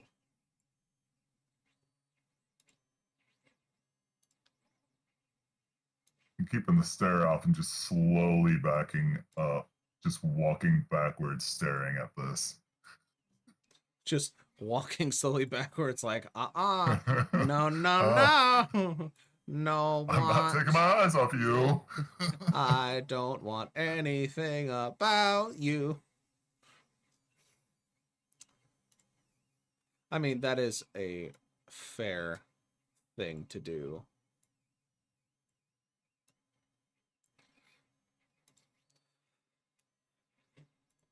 I'm still trying to figure out what to do here. He's standing here holding a chunk of what's basically covering a creature. There's lots of these things around town. And for some reason, he's like, man, I should really touch this weird glowy rock. Side note, if that had been uranium, this either would have ended very good because we'd all be rich, or very badly because we'd all be poisoned and dead. So, you know, there's potential either way. You sent an artificer that likes investigating and touching stuff and explosives to get a look at a rock. I didn't think you'd touch it.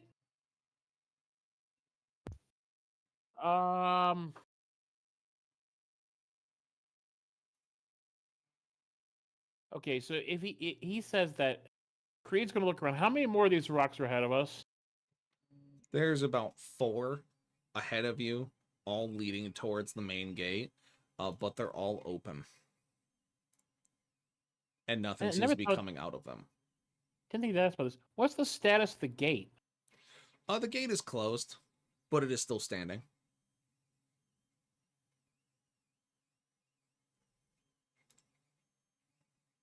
Oh.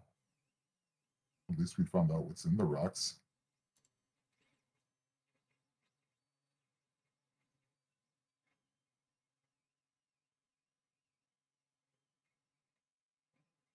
Nez, kill whatever's in there.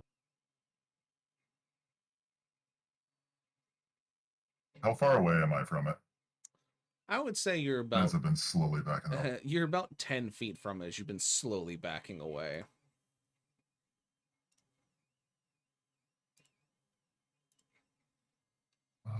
Let's do... Because I got permission.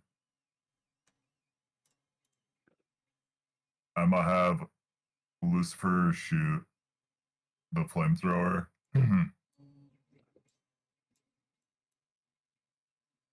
So that's a dex save of 17 for it. Yes, purge the Xenos with holy flame.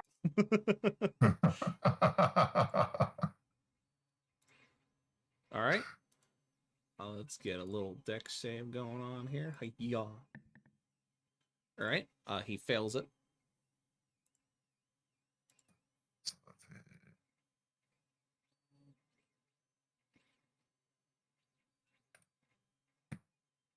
That'll be 11 fire damage from Very that.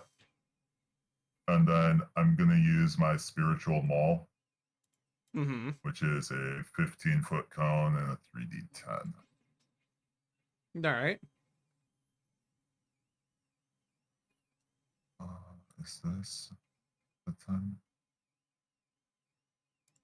Looks like it. 17. Yeah, you do the good murder. You remove the problem from existence. Problem removed. Good job.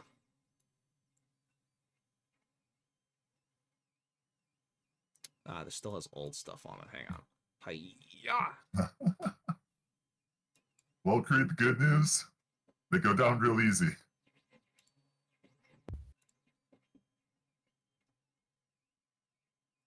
Last one went down easy.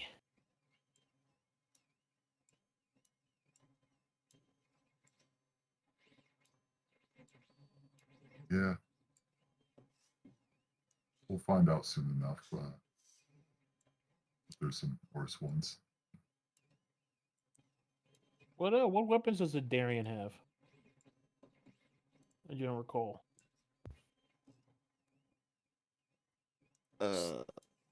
It was a sword, but I switched it to a staff when we were in the cart on the way here. All right.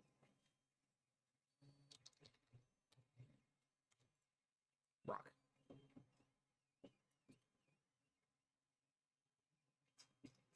Yes. Keep making our way to the gate? Question mark? I mean, yeah, that sounds like a good plan to me.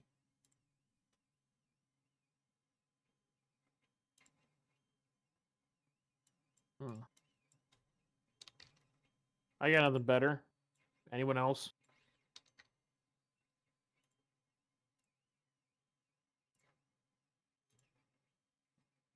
Mr. Okros, do you have a better plan?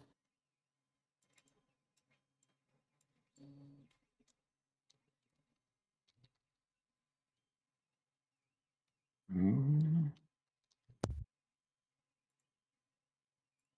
Your Discord must be super bright, by the way. oh, Like there's a big flash of that's when light. I switched to my YouTube deposit. I was like, wow, your eyes must be super strong, getting flashed like that all the time. I'm really impressed. He does have the strong eyeballs. I guess we're just head back up to the gate. All right. And so, as Nez flamethrowers that, the gate is on the far side. As you see, I need more tokens. Where's my pasty? I hate that they moved that off of there. It's fine. I'm not mad about it. Rock. You're allowed to be mad about it. Rock. Rock. And rock.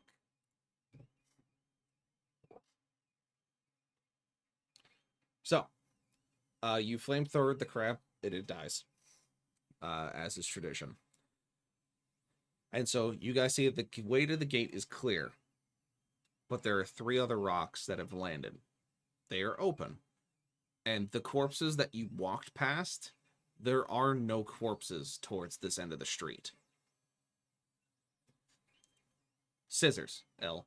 Scissors.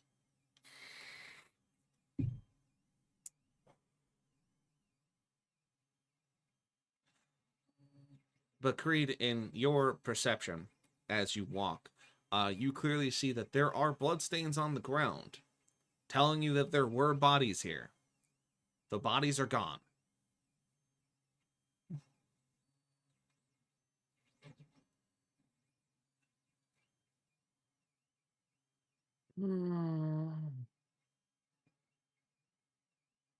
Oh, I'd that's say it's Spock safer to else. investigate the creature now that it's been thoroughly cooked.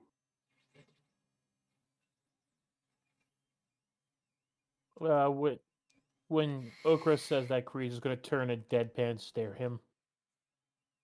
You're not allowed to cook it. I don't see why not. I don't let them cook it. They apparently taste like chicken.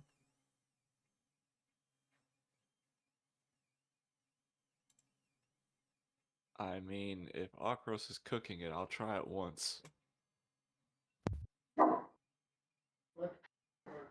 Lucifer kind of started the cooking process. Mm-hmm. Yes, that is. What's the... Yeah, I don't think creature from a giant glowing rock is a good thing to try to cook and eat. I'm gonna be real with you, Chief. You be real with me, Chief. I mean, you do you, boss. You're the man with the portable kitchenette, but like... Fortunately for you, that is not what I was implying. I was implying that it would be easy to investigate its physique. Oh. Now that it has been partially cooked and is no longer a threat. My apologies, Hook.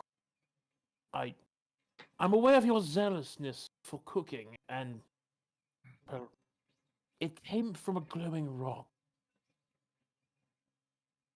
Understandable, but I would like to understand more about these creatures before I even consider cooking.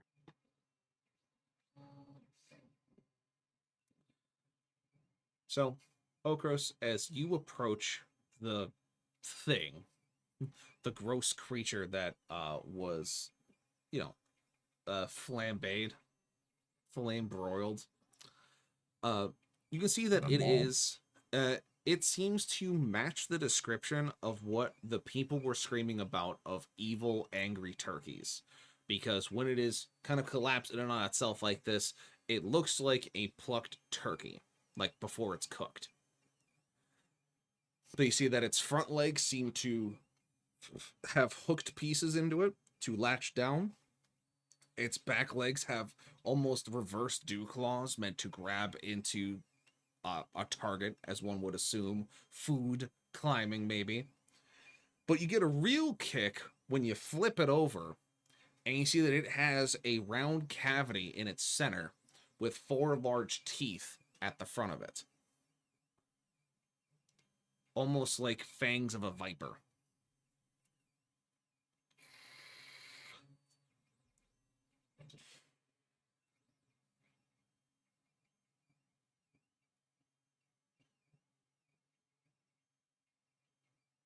Well, this is a disturbingly made creature. Is it about the size of a pumpkin? Yeah, decent sized pumpkin, yeah. I know what it is. Mm-hmm. Man, my radiation jokes are pretty on point. Yeah. Now you just have to worry about the half-life of them.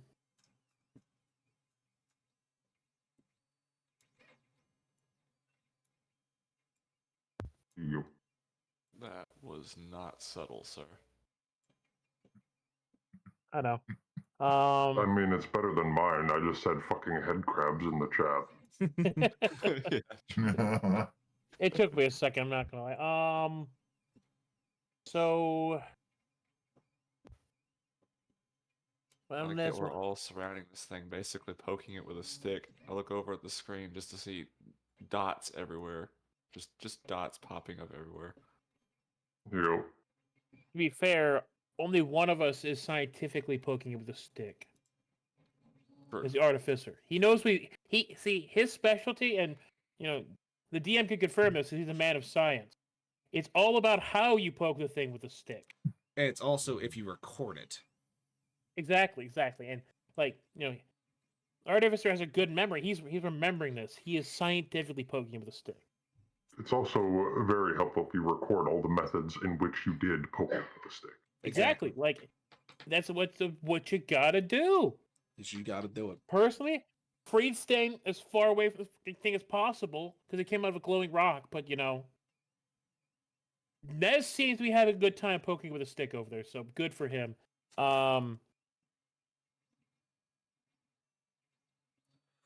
So as you're all as Okros, as you go up, and you're kind of investigating, and you see how vile this creature is, as you're kind of trying to figure out between you and Nez what the point of this creature is. Creed, you start hearing what sounds like gurgling and wailing coming from between the buildings as you see these shambling corpses moving towards you. You see that the bones in their arms and fingers have become elongated and sharpened almost to talons. You see that this weird pumpkin-sized turkey thing is on their heads, the cavity seeming to have stretched down over their faces, showing the grisly visage of a skull stretched beneath the skin of these creatures. Their chest seems to be split down the center as their ribs have been turned into almost what looks like snashing teeth in their center cavity, as they're just slowly kind of shambling towards you, making these wailing, gurgling noise that sound broken common. This kind of like almost like that town we went to when we left Creed at the end. Yeah, actually, speaking of which, Nez, because I was waiting for someone to bring it up, those of you who were there in Derval Cove, go ahead and give me a wisdom check with advantage.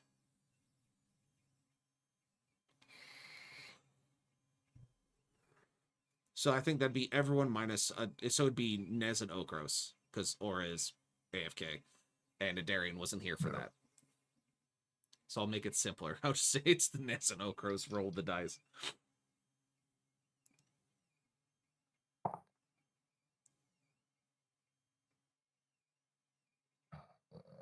I have a 10 for my high roll. Yeah, I mean, it's essentially a 10 would make it or break it. Oh, because you're just trying to remember. Yeah. I also only got a. Actually, no, I got a 9 for my high roll because I've got a -1. I forgot. That's close enough. 'Cause these things were grotesque enough that you would remember them. So you remember dealing with these when you went to Daedrelv Cove to find the book for Nameless as well as supplies for the city. And as you're looking at them, they don't look the same as the ones you dealt with. They seem more feral, almost. Like, not as developed. Whereas the other ones you met had captured soldiers and seemed more efficient in communication and chasing and hunting you down and surrounding you. These seem almost animalistic, basic, primal. Which doesn't mean that they're less dangerous. It just means that it's a different form of breed.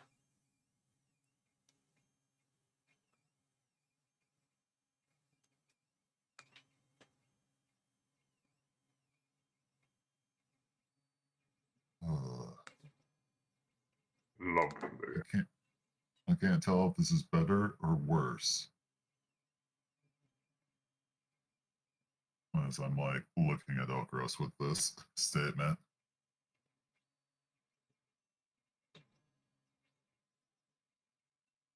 Either way, they need to be dealt with.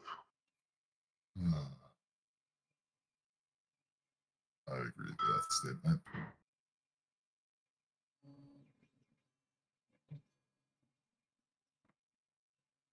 Agreed. There's probably going to be a lot of them.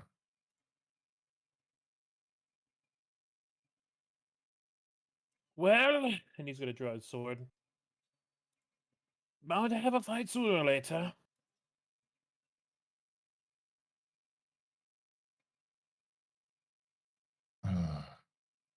And Darian, welcome to a fine mess we got ourselves into. Thanks. I hate it here. And so begins initiative. Huzzah! 21. Thanks, son. Oof. Need to add all of you to initiative. I wish there was an easier way for me to just hotkey you nerds to initiative. But no, I have Can to. I just auto say I'm always last? I got a 3. Jeez. What is your initiative, anyways? Oh, +1. Oh, okay. That's a problem. I'm just going to sit here and like just tap my index fingers together as I look at my +8. Oh man.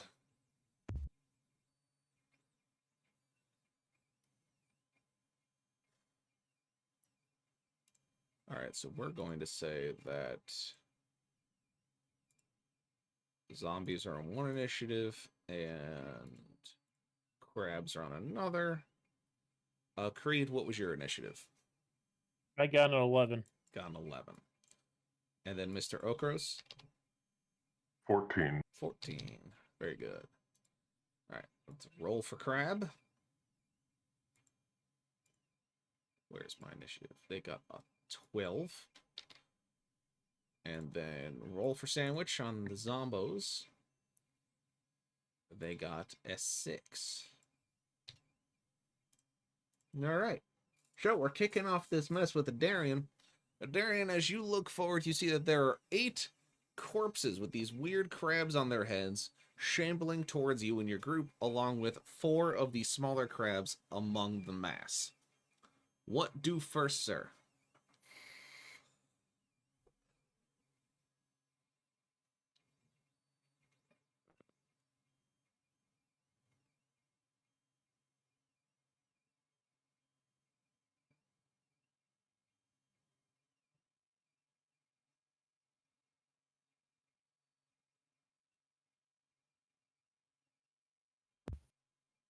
Fuck me running. I was muted.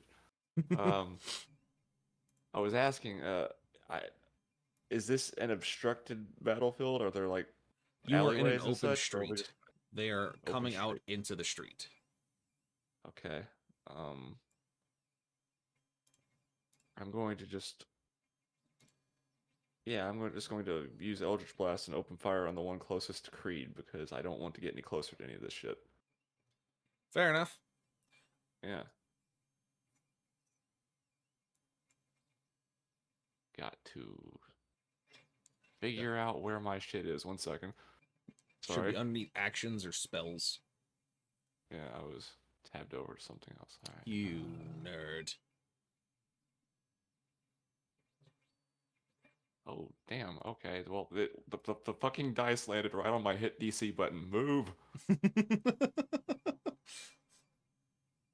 All right. I rolled a 29, a 25, and a 26. Yeah, you did it. You hit.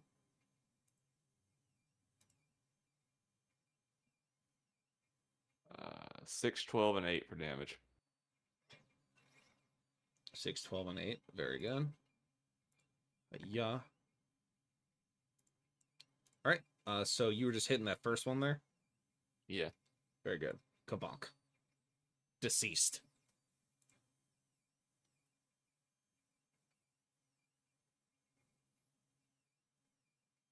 Anything else you would like to do? Movement, bonus actions, otherwise? Not this turn, at least. I'm good.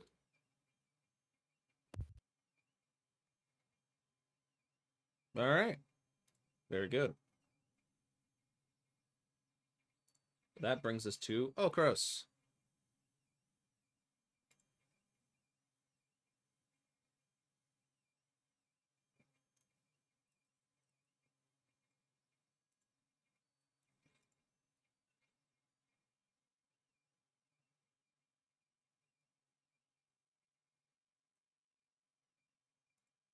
Okros? You are muted, sir. Oh, whoops. I was muted. Whoops.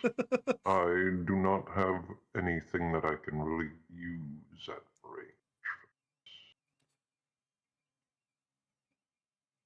No. Okay. So one thing that you may Then- wind up seeing is that you can see the gates at the end of this arena battle map, as you will, and that they are closed, but they would lead you into the keep. But someone's going to probably have to either open them or find a way to open them.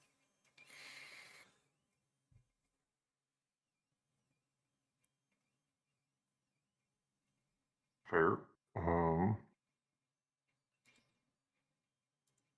Well, first I would like to rage, I suppose. Always a good option.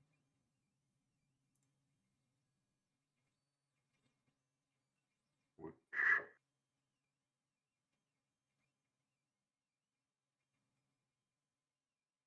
keep forgetting that I've actually got a higher speed now, so the instinctive pounce lets me jump further than 15 feet now because I can move up to half my speed with the instinctive pounce, not specifically 15 feet.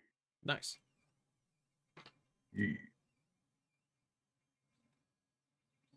So I would be able to measure, there. I would be able to leap approximately 20 feet. A little bit further, but I don't want to. Yeah. It's literally 22.5 feet is how far I could jump, so it's kind of 20 feet. It's 20 feet. It's close enough. Good enough for government work. It did the thing. Indeed. And then, all right, I still need it on measure because I have 45 feet of movement to go. Because you are the fast boy. And you make it to the rock. Very good. Yes.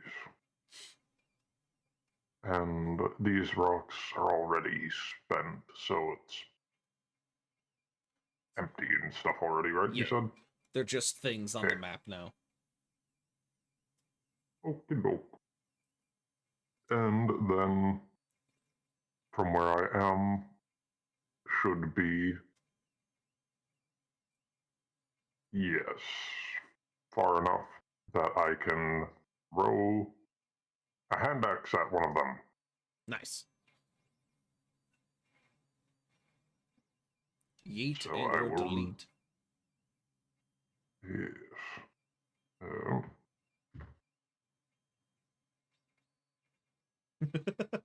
Exactly, Where Elsa. the hell did my dice go? There it is. That is my hand axe is. Oh, it is still plus. Oh, okay. So that is an 18 to hit. Yup. You hit it. All right.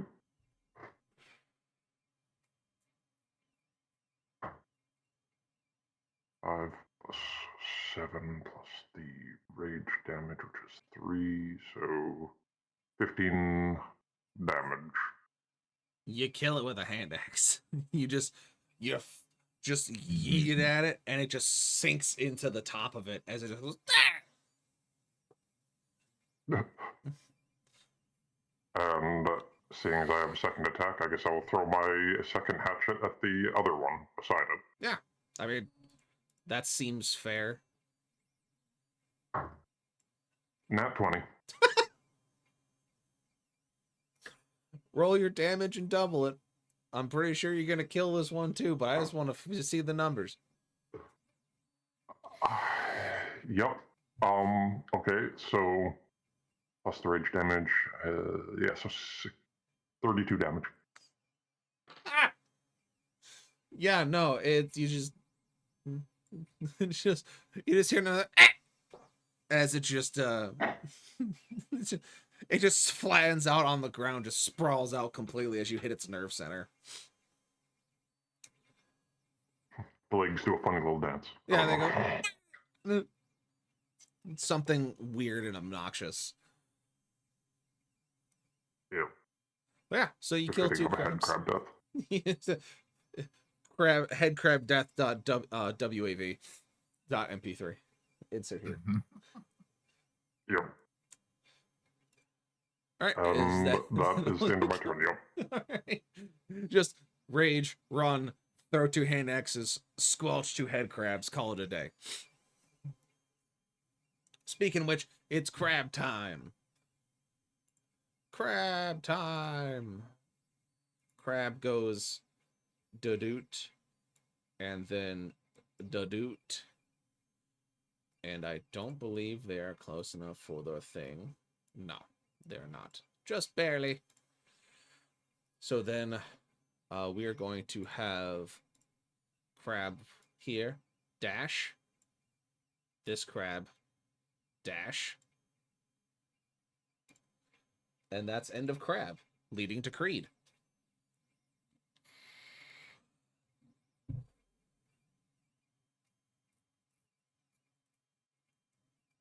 Did you just say all crab leads to Creed? No, I said done with crab, then to Creed.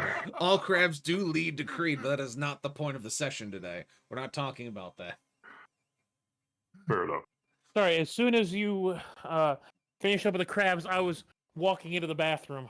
I was like, I got time. He's got plenty of crabs to go. I got 2 crabs.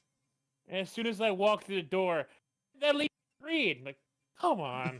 If you told me you were stepping away, I would have just held off. I would have been like, all right, we'll pause it. Want to circle back to the fact that this session started with with Creed on the almost John. getting on with Into the the bear, bathroom. and now all crabs lead to Creed. I want to. Did we miss something?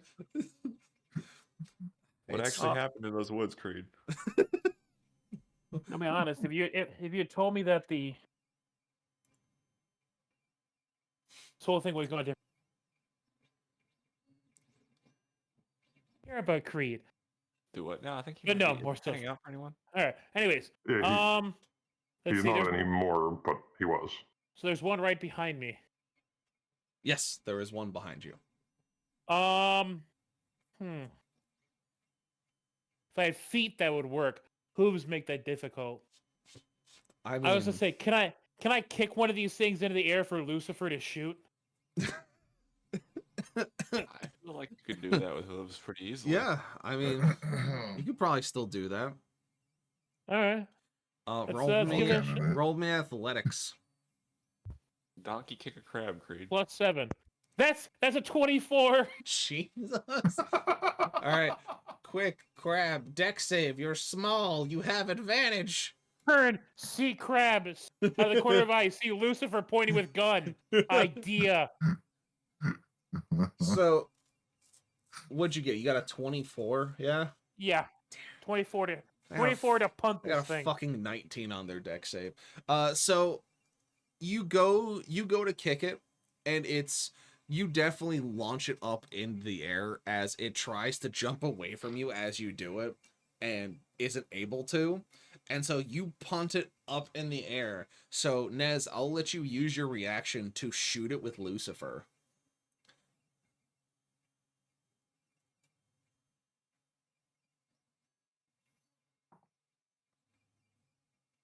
That's a 21 to hit. Of course it is.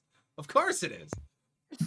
I was like, You're do not even gonna roll bad here. damage. You're not even gonna have to roll damage. It's just Creed. Finally got a good roll out of You Nez. punt it up into the air as Lucifer just kind of turns and just does a force ballista, and it just gets popped into mist.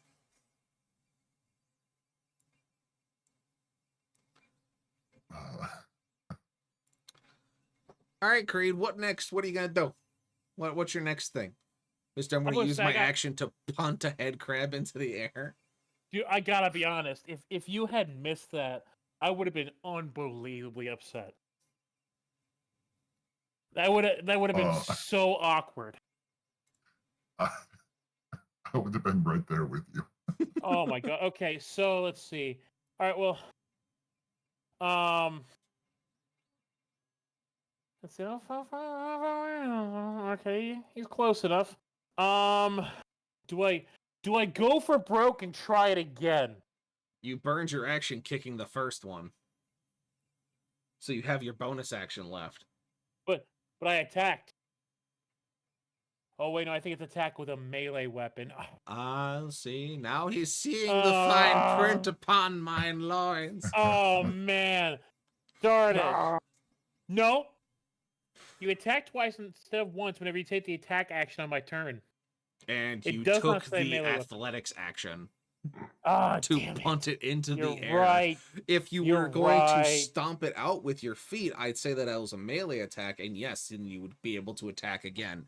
But because you took the action to think Baldur's Gate style, you took your action to shove it, just instead of horizontal, you shoved it vertical.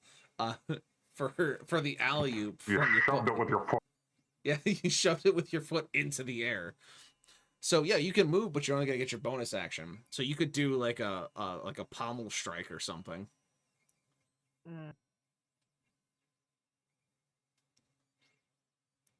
Try to offhand bash it with your shield. A foot could be considered a weapon else, and it is considered a weapon, but he didn't do the attack action, he did a context action. That's the difference. So Creed is instead gonna move over here. Very good. Towards where these guys are gonna be coming in. Right. And that'll be it. Okay. So next on the tracker are the zombos. So zombos are gonna start doing the shuffle. Doing a shuffle. Doing a shuffle. Doing a shuffle. More shuffling. Additional shuffling.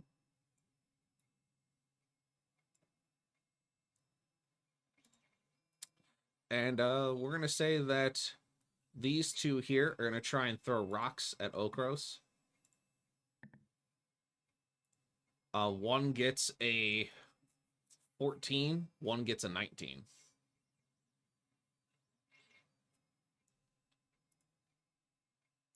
Oh,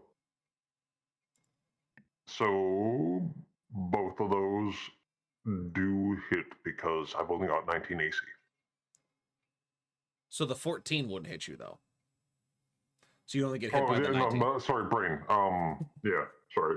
Yeah. I have been watching a lot of fucking Mystery Quest, and they've been playing games where it's the reverse. Oh yeah, reverse AC is something Where you have to fierce. roll. Yeah, it's so. That's second edition, baby. That's when it was weird and nothing makes sense. That's why I have all my oozes are reverse ACs, because there's fun. It's funner that way. Anyway, you take 3 bludgeoning from a rock. Not reduced, since you're raging. So. You take like 1. So 1. Yeah, you take okay. 1. You take 1 bludgeoning. You buy a rock. Another one. This one throws a rock at Creed and misses. Let's see. These 2 are going to dash, so they're going to do the scoot boot. Scoot boot. This one's going to dash. Scoot boot. And this one is going to pounce. And so it's going to pounce upon Creed. Creed, I need you to give me a athletics check, please. All right, let's see. That's a 10. It got a 14. You are now prone and pinned by the zombie. Bunko. This is fine.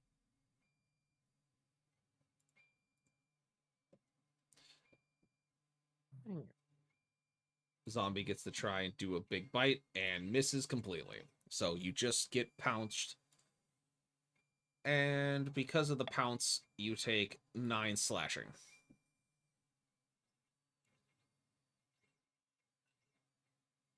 All right. And that brings us to the wonderful Nez.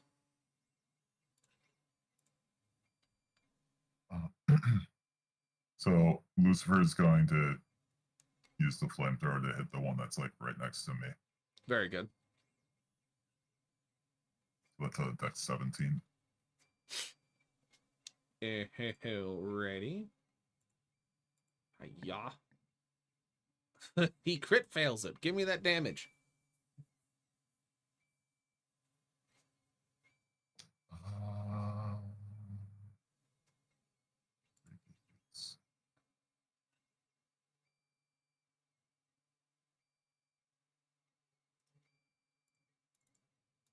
Ten. 10 damage. All right. He gets burned pretty bad. He's still standing, but he is now on fire and is not happy with his life choices. His life choices being turned into a host for these crabs. And then I'm going to cast incendiary rounds again.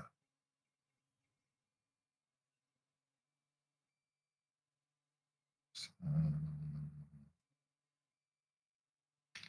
just do 3d20s at the same time and make this simple.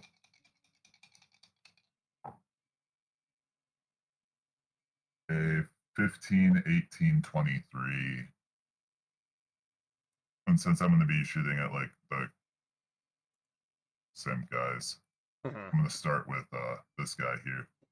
All right. That's right next to me. Yep. So what hits? 18 and the 23. 18 and 23. So start with the first one. I do 6 damage to the guy right next to me. Okay. And then roll damage for the second hit. And is he still standing off of that? I mean, you dedicate 2 shots, might as well roll the damage.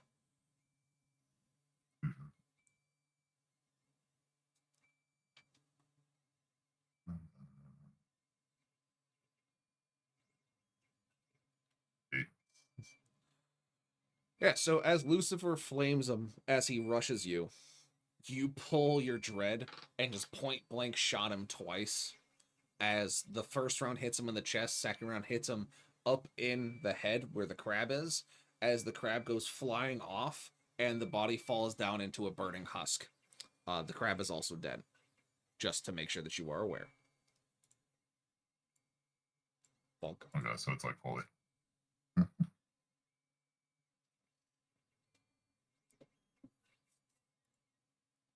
Is that all you would like to do, Mr. Nez, or would you like to scoot? And then we've got. I was gonna do fireball, but you know. All you it got's a moved into bonus bad action left. places. My bonus action is Lucifer. Ah, very good. Otherwise, I'm gonna just stay by Lucifer and move up some.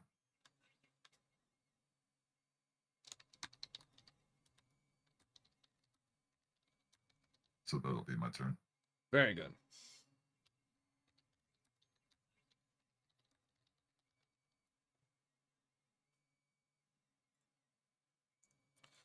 All right, so you scoot there, zombie dead, zombies pinning Creed, other ones have moved and scooted. Bring us to the top of the order with Mr. Darian.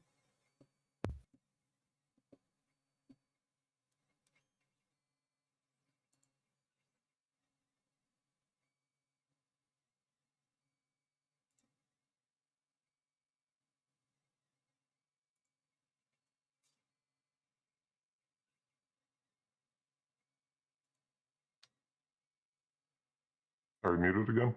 Are you muted? No, I'm Yeah. measuring. Okay, okay, okay. He's doing a big think. So I'm going to move here. I'm going to use my. Hold on a second. Wrong fucking tab again.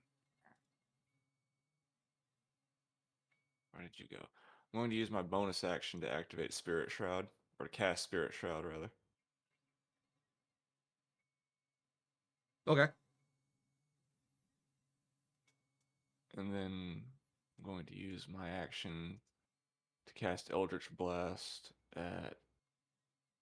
Which one of them is pinning Creed?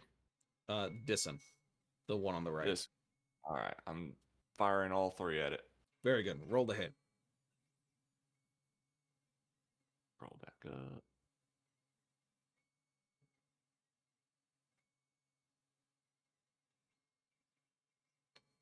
I was gonna laugh if that happened 3 times. I rolled 2 22s and a 15. The 22s land. 15 does All right. not.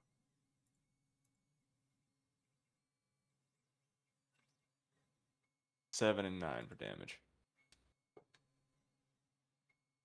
7 and 9. Okay. And all right, so that zombie gets liquefied by the Eldritch Blast. And Creed, you are prone till the start of your next turn, or to the following turn where you can stand up. So this one. So you'll be able to stand up and fight. No longer pinned. Apparently covered in liquid zombie. Apologies. Yes. Very gross. A little bit. But you're no longer being munched upon by a zombie. So, positives. I wasn't worried about it in the first place. The zombie has gone from muncher to slurpee. All right. Anything else, Mr. Zell? To clarify, you weren't worried about the munching or the liquefying? All the above. Oh, okay, cool. No, I that's have a good. shield. Okay. I've used my action, my bonus action. Very good. Mr. Okros. All right. Well, I am going to swing my mace at the repulsive little fear turkey beside me. Kill the fear turkey.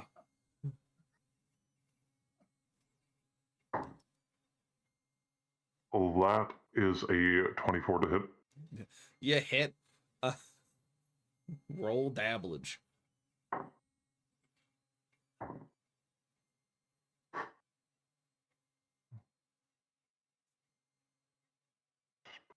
So 17 damage. Yeah. You flatten it like a pancake. Excellent. And in doing so, turning that way, I would have seen the two that are still alive attacking Creed, so I am going to throw one of my javelins at the one that is closest to me beside Creed for my second action. Rose second hit attack them of my with action, the rather. javelin. The delicious, delicious javelin. Oh, let's see. That is a plus, that's 19 to hit. That is a hit. Okie doke. And the javelin is d6 as well. Yeah.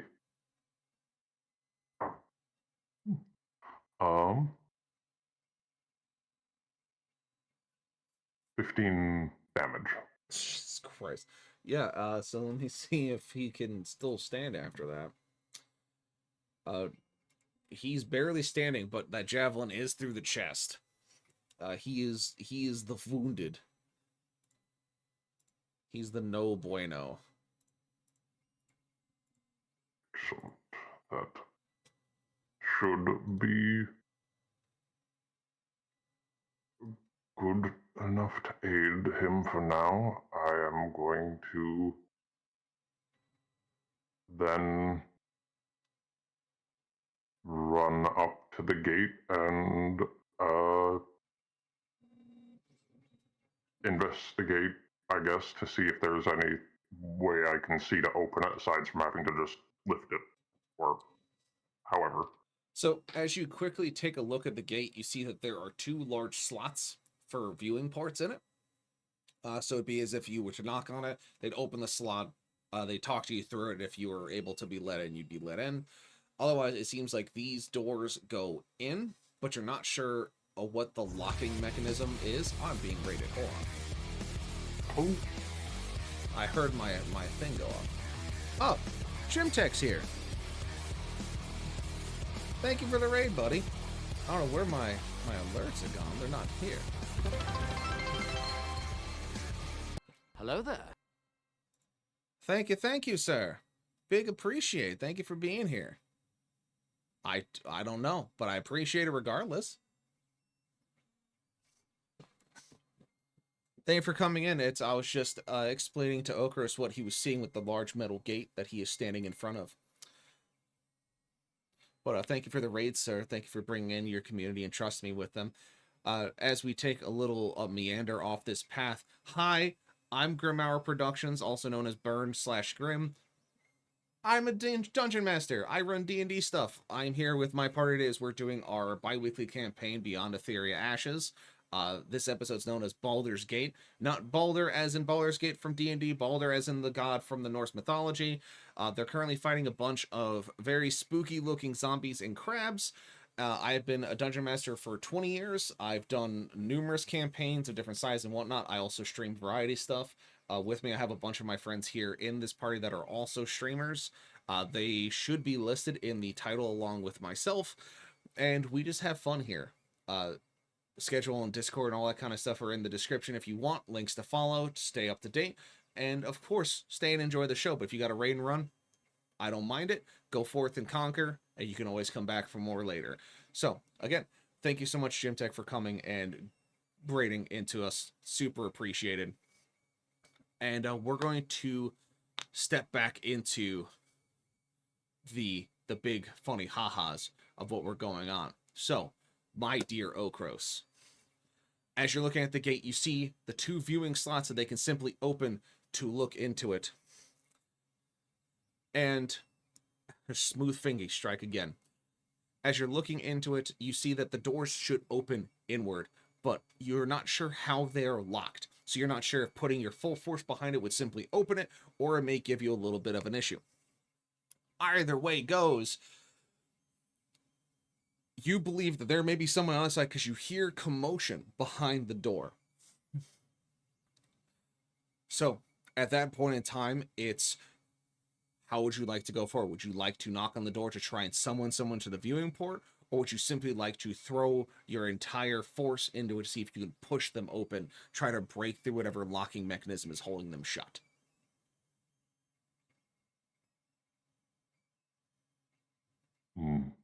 it would be preferable for the gates to stay intact if possible, so I will knock.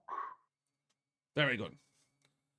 And as you take your large lionfolk fist and knock upon the door with very much force, you hear the commotion kind of stop for a second as voices start approaching the door.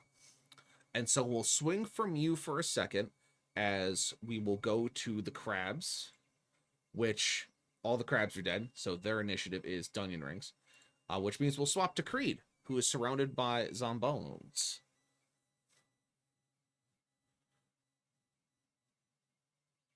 All right. So, I'm prone. Does that mean I've lost my sword? I've dropped my sword. No, you were just knocked on your back. So essentially what that means is that you'd have to spend half your movement to stand up, so you'd only be able to move 15 feet instead of 30. But if What if I don't want to get up? You can stay on the ground. He wants to recline and enjoy the view. Not quite. You do not need to get up, if that's what you're asking. I want to do a spin. Like on your back like a turtle? An You want to do like a unavoidable spin spin move? attack? Unavoidable spin move? You know what? Ninja Tiefling? Ugh. Every time I think we found the bottom of the barrel with you, you manage to find some new level. At some point, you're allowed to stop digging. But he's As got Diggy shovel. Diggy Hole playing. All right. So, we'll use old rules of cleave for this. Just because I find it funny, you spinning on your full plate armor in a circle, to hit two guys who are still standing near you. So go ahead and roll me 2 attacks. Basically tell me who you're hitting first, the guy with the red circle or the guy with no red circle. I guess we're gonna hit the guy with no red circle first. All right, so I'll need you to roll 2 attack rolls for me. One is gonna be with your full bonus, so it's like your +7, +8, whatever. Yeah. Metal pipe in my ears. The second one will be without your proficiency bonus, so it would just be your straight strength. All right. You can get that good hit die. That's a nat 20. All right, let's start off And strong. then sorry, that's a nat 20 plus the 7. So that's 27 to hit. 27. Yeah, all right. Yeah. Okay, continue. I'm all ears. All right, so do you want me to go ahead and roll the damage while I'm at it and then do the next one, or I'm just gonna say the first guy you take his legs off. Continue with the second one. all right? So you said just straight strength. Yeah. Yeah, that's a 5. So you miss the guy with like 1 hit point, but you do just like straight all. You murk the first guy. Yeah, the guy on the right. You liquefy his legs. Good. So first guy on the right is liquefied almost entirely, and you miss the second guy as he like lurches, but like you miscountered your spin because you've never done this before, and so you go to swing and you just miss him. You're still prone. He's still above you. Another zombie has perished horribly due to a unavoidable spin move. The worst fate. Yeah. What else do you want to do there, Creed? Well, you know what I'm going to do now, because that was not a specific check. That was an attack. That was an attack.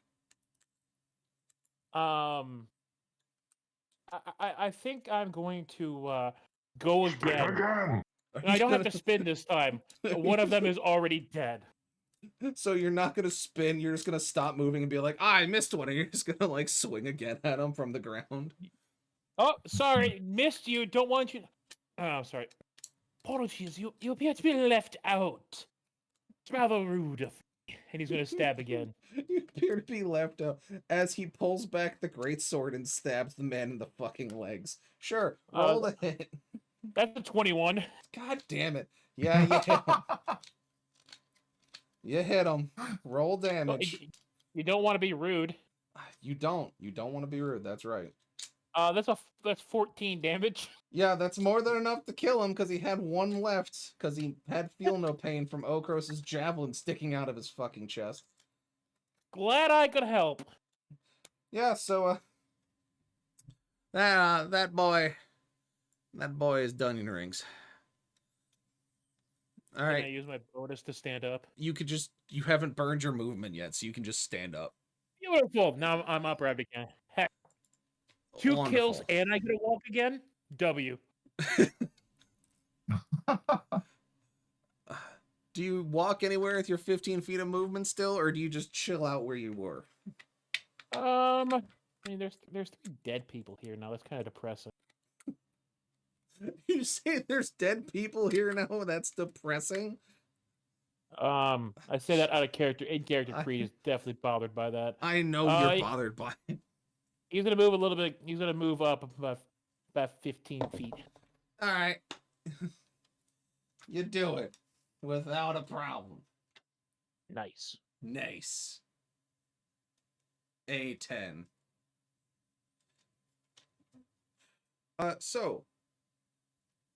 You do that, and you scoot the boot.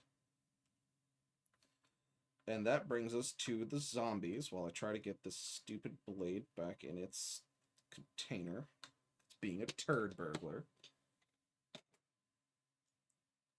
It's burgling turds and it's being rude about it. Alright. It is now the zombies' turn.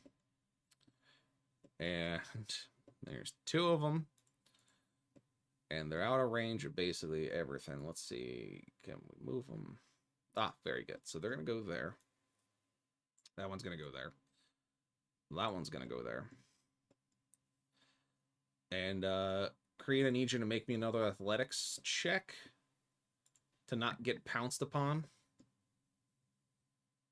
That's a 15.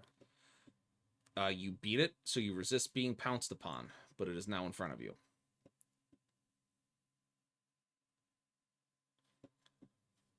This one here is going to throw a rock. And your AC is 24, correct? Let me double check. Let's see. 24. My AC is 30. With the shield activated, yes. Yep. So, yeah, a rock shatters upon your armor and you do not feel it. You hear it, you don't feel it. Mr. Adarian, I need you to roll me an athletics check, please. Or, yeah, need you to roll athletics. Words are difficult. Cool. 1 second, let me find that. Should be top of your skill list. You should see a coach. Ah, found it. That's a 5, Chief. You are pounced upon by a zombo, and you are knocked prone with the zombo on top of thee. You will take 9 slashing from the zombie.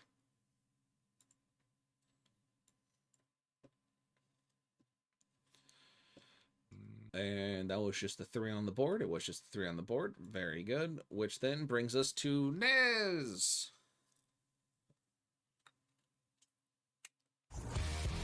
Ah, I'm being raided again. What? What? Congratulations. What?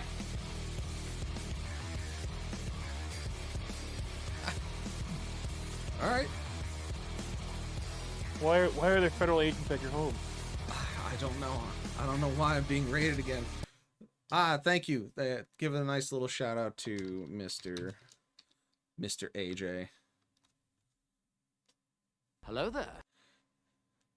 Thank you, buddy. Thank you for giving a good raid with your 10 viewers. I appreciate you gifting me your community and trusting me with them. Hi.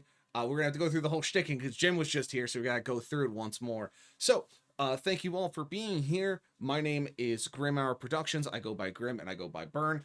I am a Dungeon Master of 20 years. I run D&D content. I do stream stuff. I do collab stuff. I do co-op stuff. I do editing things for VTubers. I do a bunch of other production stuff.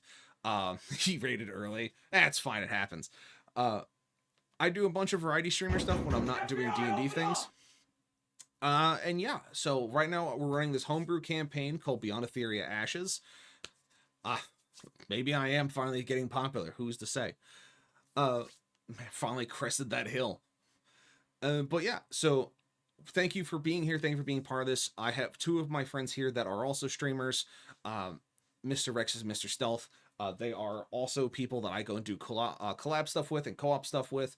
We have a couple of other streamers that are in my chat that like to lurk, that also enjoy being here and being a part of this. Thank you for coming and joining us on this occasion. We run this every other week. We try to have fun with it because it's a bunch of weird stuff. Right now they're fighting headcrab zombies in a town that is under siege by something called the Baldir's Gate. So we'll see what happens next. But sit back, relax. If you got a raid and run, I understand. I appreciate it. Take care of yourselves before anything else. If you're going to be sticking around, drop a follow, go to the Discord, go check out the YouTube channel, catch yourself up on everything. I appreciate you, AJ. Thank you, buddy. And I know you got to go run off to work, but thank you so much, buddy. Thank you. I appreciate it greatly. Have a good shift. Stay safe out there, and I'll see you next time. So, now, Mr. Nez, it is all you, buddy. It is you versus the zombies. I was happy with getting a little more time to think right there. Oh, man. Oh, God. The pressure. It's like, huh. So I am going to do Lucifer's Flamethrower. Right. But what I saw is I can only hit this one right here. Yeah. Off of the 15, so. All right, and then let's do a little Dexy poo for that zombie. DC 15? 17. 17. So he doesn't make it. Give me damage. And it'll be 14. Very good. And we'll see if he's still standing with a nice little con roll. He's up for the moment. He's not. He's feeling it. But he's standing. He's a tough boy. But he is also on fire, so he'll be taking some more damage in a second here.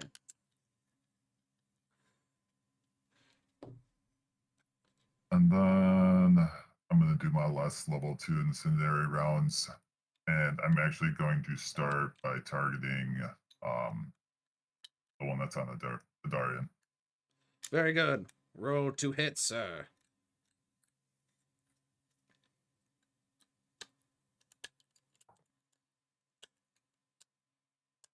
That's a 13, so that's a miss. 13. That is a miss, unfortunately. Big sad energy.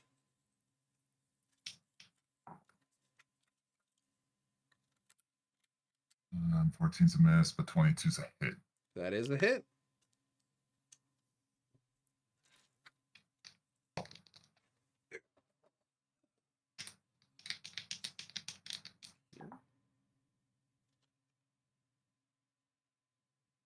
Oh, man.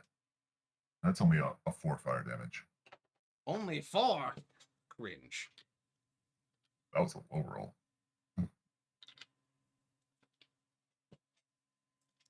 Nice. Slowly coming down. You feeling it, Mr. Krabs? Oh, they're feeling it. So, yeah, you put 4 damage into him. He's still on a Darian. He's not fully off, but he's definitely feeling it. Anything else you would like to attempt?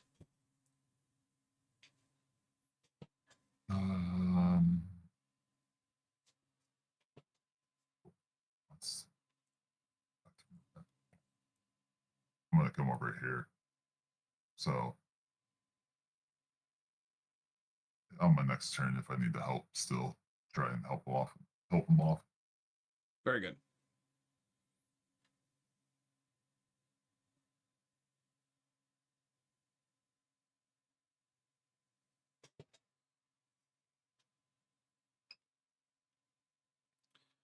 All right. So that brings us to Adarian. Darren, you are being assaulted by a zombie that is sitting on top of you. What do you I've do been about trying it? to figure out this whole time what I can do about it.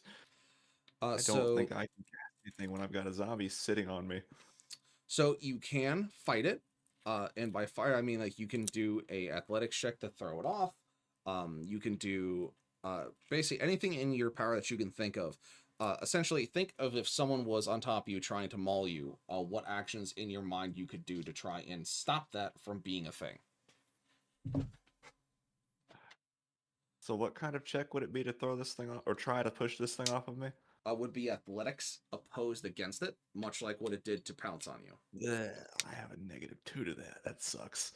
You could also use acrobatics, much like you would do in like jiu-jitsu, for instance, to kind of like shimmy yourself out from under it, not essentially using strength, but using, leverage and such. Would that be an action or a bonus action? To try and break out of it, I'll give it to you as a bonus action. All right, I'll use acrobatics. All right, let's see what happens here. That's an 11. All right, so now they got to roll an opposed. I'm gonna use my last flash, so 15. Very good. Yeah, and with that flash, you beat their opposed acrobatics because they have a fucking negative in it, and so you are able to kind of like, essentially, I would imagine like jujitsu your way out from underneath the grapple. Okay. And so now you are no longer prone, and you're kind of standing up in front of the zombie. All right. Oh no, I don't want to take it, Darren. I want to take. Okay, for the love of God, give me the tiny marker. There you go. It was like one of those perfect commercials for jujitsu where the guy's just standing there like a dummy getting pulled around by the guy while he's doing the demonstration because the zombie has no brains to understand what's going on. It's just like, huh? Yep. And it is usually an action, and L's take 10d6 psychic damage.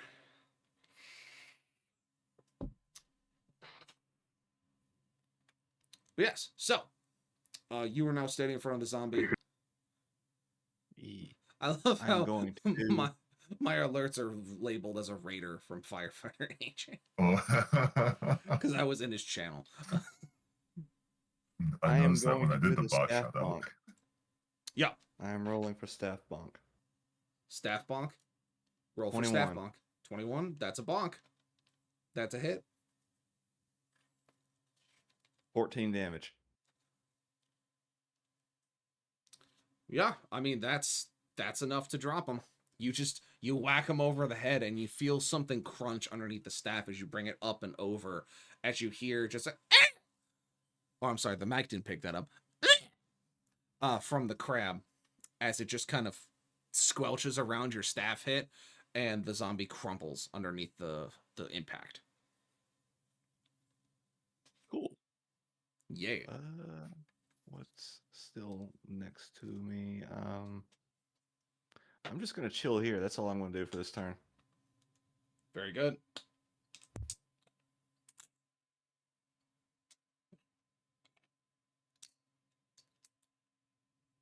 All right, so that brings us to, I believe, Okros. If I get the stupid thing to separate. Oh, Graham, I'm sorry. I'm bringing this up late. We never established because I was concentrating on something if that attempted to break my concentration when it knocked me prone. I thought of that way too fucking late. My bad. I forgot you had a concentration spell on. Yeah, go ahead and roll me con save. Shit. Do that wrong. I do that twice because I have advantage on it, right? Yeah. 10d6 it was normal work shift. I rolled a 7 and an 8. That sucks. Yeah, you break concentration on it. All right. Damn. Damn. Damn. You hate to see it, Bobby. You hate to see it. Shit happens. It's fine. Worse things have happened. Like, the number of times people have almost pooped themselves in this campaign is way higher than I ever thought it would be possible. Yeah. An interesting number of them have been Creed. Yeah, it's odd, really. Yeah. Look, I'm just, all jokes aside, really glad Creed didn't get loved by a bear. Yeah. What I said earlier is if you told me that was a woman cursed to be like a bear during certain times of the month or during the times of the year, whole different conversation. That also would have been like Where way back? too much of like a lore dump to try and do and justify for like a random encounter of where you did the unthinkable of having Dwarven Rotgut, a haste potion, and Okris's coffee all at once. That was already enough of a curse. I don't want to be like, Man, now feel Also- bad. feel bad. A realm Dude. where it was like a druid wildling or something, but you know. Creed's gonna be like, "You're suffering too? Hey, you wanna go get a bite?" You want to go get a drink so we can talk about our mutual suffering? And now I have an image of Creed at a bar with a bear sitting next to him at the stool. Just both of them with a beer. So, where do you come from? Oh, yes. I was there last year. Quite beautiful. Carson. Carson wants to buy you guys an emotional support animal. Wow. Like for the party. I Yes. vote for a large snake. Vote for a large course you snake. do. What? Ay. Listen, parcel tongue. You shush your face. Well, mostly just to mess with Aura later. That's, you know what? That's fair. I'll think about it. Anyway, Okros. But it has to be cursed. Oh God, Let's for be love. cursed. Even better. I'll have to do a big think about that. My Anyway. snake just won, basically. No. I'll have to do a big think about it. I'll think about it. Anyway. Okros. You knock on the door. You hear the commotion inside kind of come to a close as the steps are running towards the door as the slot opens. Fuck you, Zoe. Those were my ears. My train of thought is under assault. As people open the view slot, sticking their eyes, or not sticking their eyes, Jesus, looking through it at you, going, What are you doing out there? We don't need no one back here.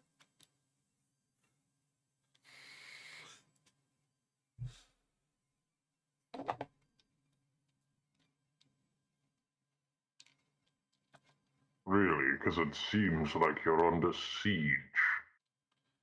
I don't know what you're talking about. We just had a bit of some of the creatures break containment as well. They just going outside around the markets. It ain't nothing major that we have to worry ourselves about. There's nothing breach containment. I don't know what you're speaking of.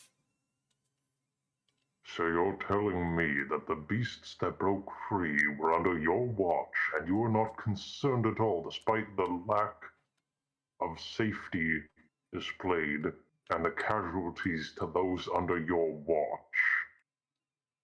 You can clearly see through the view slot that he's wearing the same crimson armor as the rest of the Ares battalion. As he's looking at you, you kick the door in. Roll me strength at advantage because you're still, or roll me athletics at advantage because you're still raging. Also, I would say you get double advantage because it's a structure / construct, but we'll cross that bridge in a second.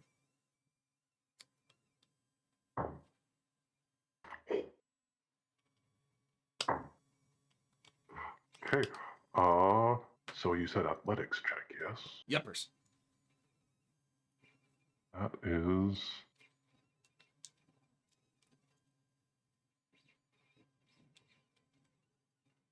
19 plus 12, 31? I was just like, 19, it's pretty good. Plus 12. Fuck. Yeah. And then I'll just give you a plus 10 bonus on top of it's against the door. So yeah, you just kick this fucking door, and you hear something snap on the other side, with just a screeching bend as the door flies open, and you see just a spurt of red come out of the viewport as it slams against the wall of the man behind it. As the doors are now open, as you see that there were a number of these crimson-clad troopers dealing with this odd-looking creature that was a cross between like a large like dire wolf, but was like missing all of its fur and its like bones were like jutting out of its skin. That it had mauled through multiple of them already, and they had just slain it when you had knocked on the door. And so now, with the doors swinging open and the one guy being pancaked behind it turning into a wall decoration, the three that are left look at you in horror as you just kicked these massive metal doors in like a fucking juggernaut. As my bonus action, I would like to use Daunting Roar, because I imagine they're within 10 feet of me, yes? They're within close enough. Excellent. Yes, so they are going to have to succeed on a wisdom, which is going to be plus my 3 plus 8 plus.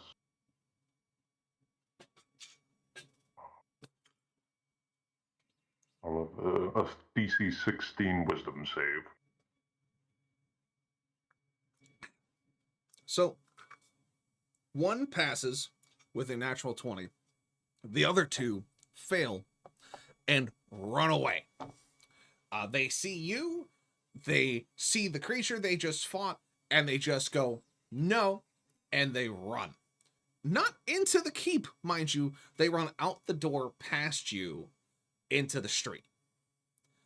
Because they think their chances with anything outside the walls is better than what's inside the walls, which tells you something. The last one that is still standing is holding a spear. He may have passed the check, but he definitely is shaken as he's holding the spear at you and is trembling visibly in his hands.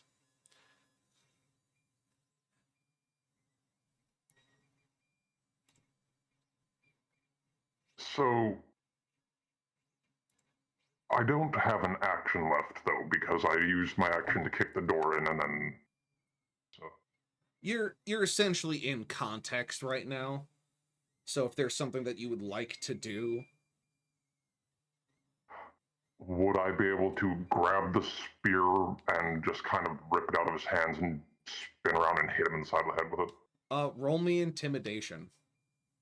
It's gonna be at advantage because he's already shaken significantly. You have the strength to do it. It's more of just continuing the aura that is Okros. I feel like I should point out maybe, just maybe, you don't want to start beating the shit out of these people. It's barbarian time. 21. Yeah, so you walk up to him as he's like holding the spear. You walk up to it as like you have the tip against your chest, and you just grab it, snap the head off of it, pull the thing out from his hands, and just whack him across the head with it as he falls to the ground, as he is clearly like whimpering and like scared shitless of the situation he's in as he's looking up at you. Like, no, don't kill me. I'm just a guy. I'm just working the front gate.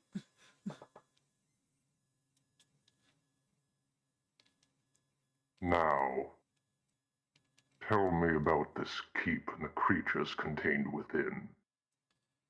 And as you ask that question, we now swap to the next turn, which is crabs. Crabs are dead, which then brings us to Creed. The almighty Creed.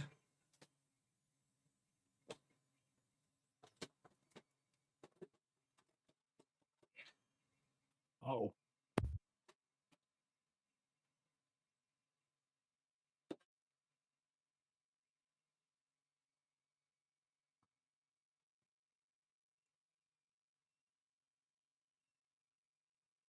Creed, are you with us? Sorry. Yes, I'm here. What's up? It's your turn, sir. Am I able to see through the gates from where I am? Oh, 100%. So I just watched him do all this crap. Oh, 100%. How are the acoustics for this area? You're in an open city street, so kind of not great, but like decent enough that if you wanted to yell at someone, you could probably get the message across. I mean, I guess it depends on what you're trying to do. I mean, let me check something. Okay, yeah. So it's not really bad. It's a cantrip. Do thaumaturgy, and as soon as I watch Okros do all this dumb crap, I'm just gonna loudly let out a groan and let it carry forward towards him. You're So groaning because after he he's opened the gates. opened the gates, and did you in fact smack the man with his own spear? He did do that. Yeah, right about the point where he turned around and smacked the guy with the part of his own spear. The groan should be hitting him. You feel So you feel apparently a wave of disappointment from the paladin, but it doesn't sway the barbarianism. I may not be there to physically let you know how disappointed I am, but somehow it will always get forward to you, Okros. Don't worry, buddy. I got you, fam. Jesus Christ. But Anyway. in the meantime, I have things that need to be killed. So the zombie in front of me. Yeah. It's like about to die, right? No, it hasn't been damaged yet. Oh, it's not been damaged yet. Okay. All right. We're gonna change that real quick. I'm gonna stab it. You're gonna stab it. All right, roll the stab. Dirty 20. That is a good stab, sir.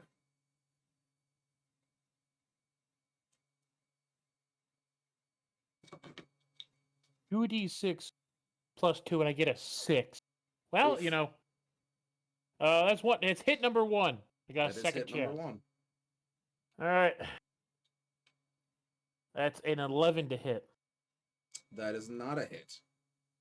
All right. Well, it is not having good time. It is wounded. You got that going for you. Yeah, it is wounded. So that's what else you got? That's it. That's about it. I got. I think that's all I'll just stick with for now. Very good. All right, so at that point, that brings us to the zombies. You got this one guy's gonna walk up, and they're gonna try and smack you real good, but they're probably not gonna be able to, except that he rolls a nat 20 on the first one. Nice. So you're gonna take 16 slashing from one. The other one is gonna try and swing and a miss, swing and a miss, swing and a miss. All right, and That one was on fire. that one was on fire. That is correct. Which then he takes an additional d6 and collapses from the fire damage. So that leaves the one zombie in front of Creed, which brings us to Nez. So, to clarify, that zombie just walked up, smacked the shit out of Creed, and then just killed over? Yep, basically. Cool. That's just how things happen around here sometimes, apparently. I mean, that was also a very fitting head crab zombie death. Just, I'm going to punch you and then die. It's like, all right, I mean... I Tracks guess. for a bug-adjacent enemy. Yes. Bug adjacent. And Lucifer continuing his arc of flamethrower on the last one. On the last head crab zombie. Lucifer's really been cooking on this combat encounter. He really has. He's been doing it. He's been doing a good cook. Let's see what the Dex has to say. It's probably going to be shit, but we're going to roll it for him anyways. What, DC 17? Yep. Oh yeah, they fucking fail it. Roll me damage. Cool, And you a kill 14. him. You flambe his ass. Because you have to remember, these are just zombies on top of like civilians. So they have like a civilian health pool and like a touch more. So yeah, you do it, and now the field is basically clear. Which brings y'all out of combat and to the front gates of Blackstone Keep.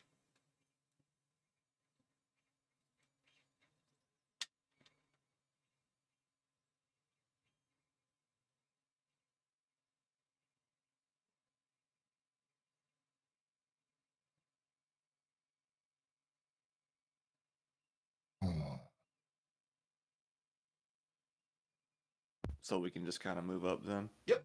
You are now out of combat. Yeah. Cool. I'm just gonna move up right here then. I'm gonna get up to like Creed and go. And this is what you missed when you stayed at the inn and got drunk. Of the two options, I'm fairly certain getting drunk was more fun. Oh, I'm not gonna argue that one.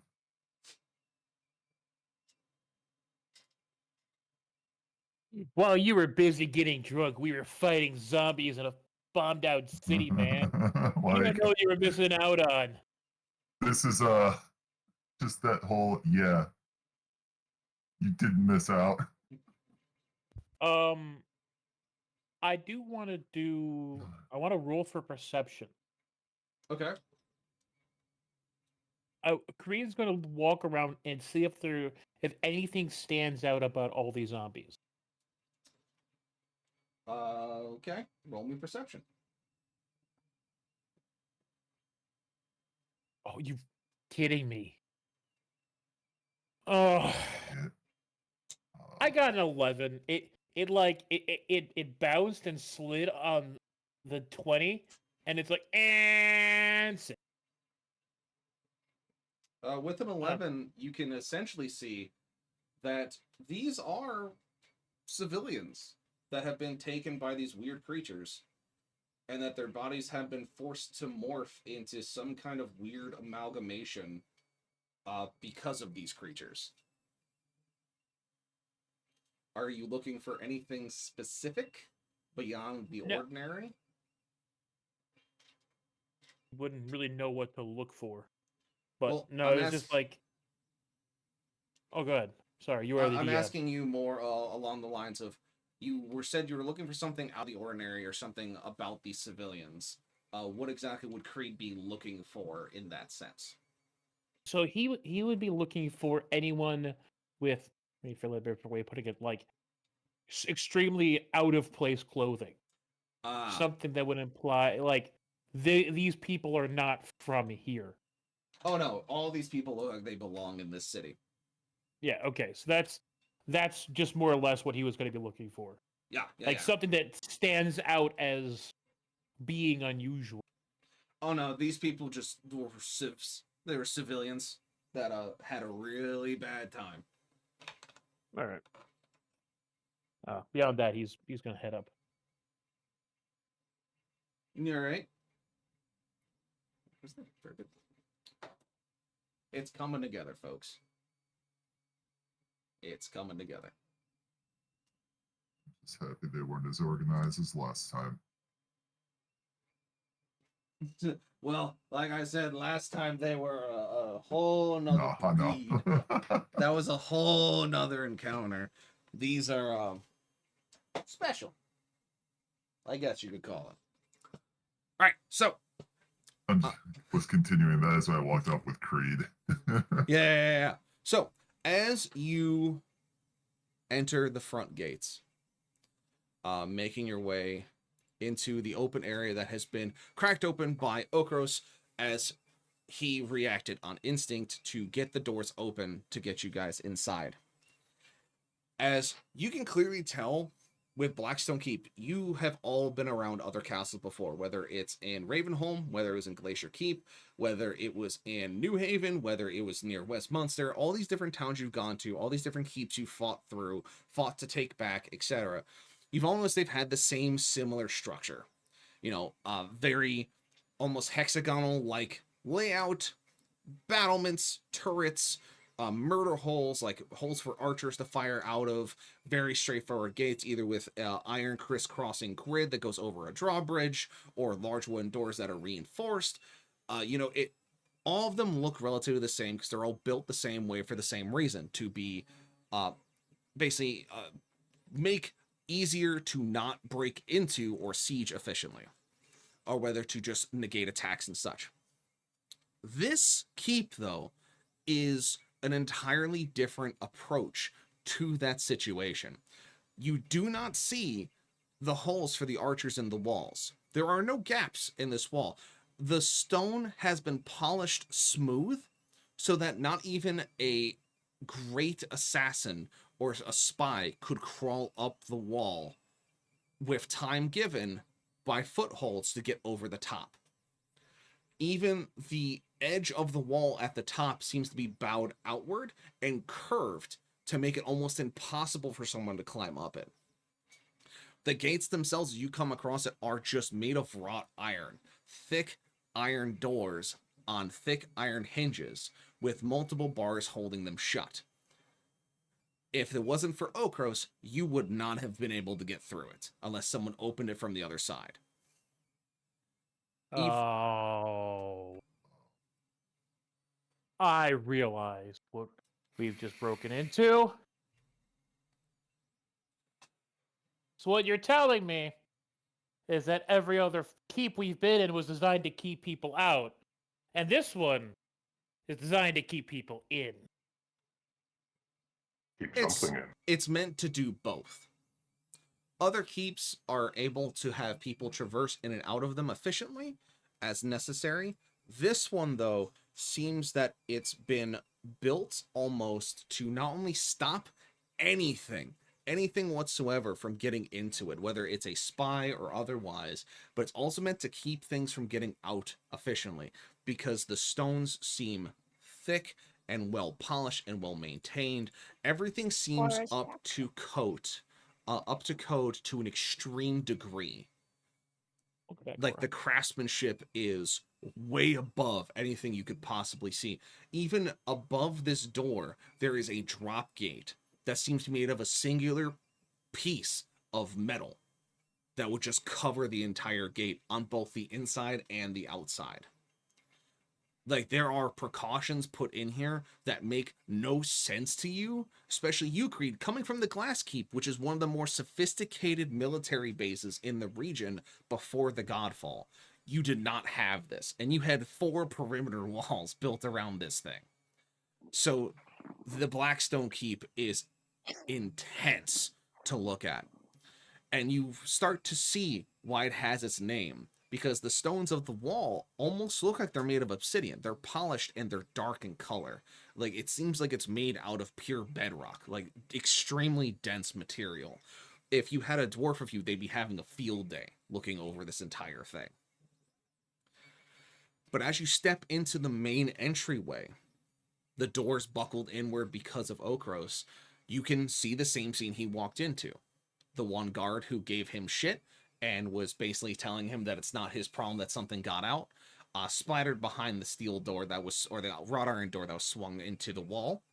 You see the one that was still whimpering in front of Okros as he's asking him what exactly has been done here. You see the beast that was slain by the guards, 7 other dead bodies around it, as seems to be a large direwolf with almost bone plating growing out of it in weird spines and growths that don't make a whole lot of sense. Its face like shrunken and malformed. And you can hear commotion in the rest of the keep as the air seems thicker and putrid.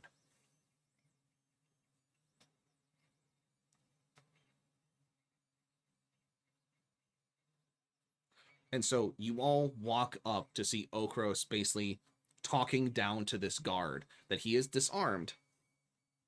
Maybe bashed him with the spear, but he's disarmed and he's not dead. And so, Okros, I believe the question you asked him was, what exactly were you guys doing here? Or something to that extent? What is the keep and the creatures within? Basically went Batman on him. Yeah. So, as you guys approach Okros and you hear him ask this question of, what is the purpose of this keep and what are these creatures? The guard who is on the ground, you can tell by his iconography that he's low ranking. He's maybe an E3, maybe an E4. He was basically meant to guard the door and deal with this creature, not essentially answer high-level questions. But he looks at Okros, shaking in his boots, as he's just like, I don't know what is going on in this keep. All I know is that the air is different. There's that ray of something coming out from the center. They were working on something down there. They kept saying that it was a gate to something they were working on. They kept bringing in penal soldiers and prisoners, and they were sending them down to the lower levels of the keep, and they never came back out. We don't know what exactly was going on, but all we know is that today, of all days, that the energy flew out of the center of this keep into the sky, and all those rocks started falling down. And when those rocks came down, we started seeing these creatures materialize out of the mist, the shadow, everything else that is just, they seem to just come out of the corners of the keep, almost like they were there their entire time, but just came out biting and gnawing and mauling anyone that was near it. I was conscripted out of Head Thunder. I was a militiaman, and now I'm serving underneath somebody named Ares, and I'm in this armor, and now I'm here, and I don't know what's going on, and I got hit very hard, and it hurts. So I don't know what to tell you besides whatever is happening here is dark and twisted. And the man pulling the strings is Baldir. And I don't know why.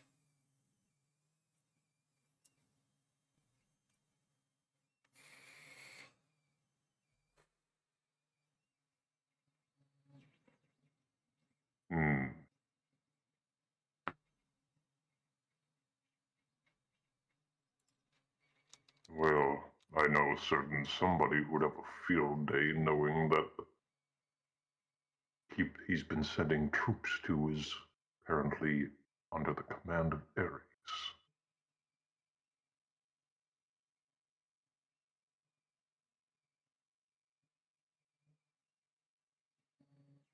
Tell me of this Baldir. He keeps talking about how he's a god. Like he talks like he's a god or something. It's just like he can't be hurt. He's super strong. That he fights this other guy named Thor. That he fucking thinks that Ares is a punk. That he was the original one. That he's all courage and strength and combat, and that he knows it better. And it's just it's a dick measuring contest between the two of them all the time. I don't know why he sent troops here if Baldir hates him like this. But Baldir keeps talking about how he wants to go to this place called Yagadrill, something. It's the weird spelling he keeps talking about. It's the tree at the center of the world, or whatever the fuck that means. He keeps wanting to go back to it, and like he wants out of here, which I understand completely because I fucking want out of here now. It's just I don't know what the man wants or needs from any of this, besides the fact that he's just doing something fucked up down there. I mean, we still have supposedly the scientists, or whatever you want to call them, sages, or whatever, that were working on this place beforehand, and they apparently are still working down there, I guess, but I don't know past that.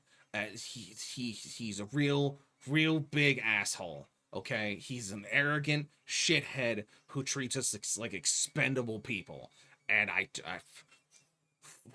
don't have anything else.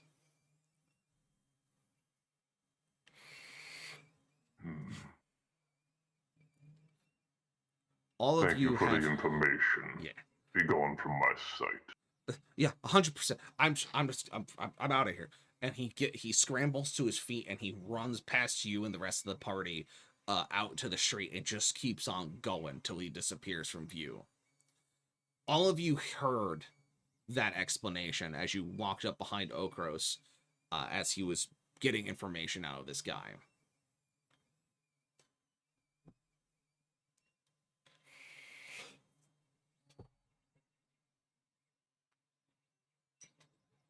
I'm going to be honest. I didn't think he was going to tell you that.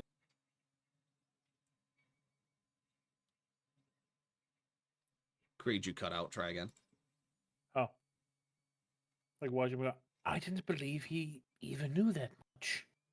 Or that he was going to tell you anything at all. Low ranking doesn't mean incapable of observation. Of course.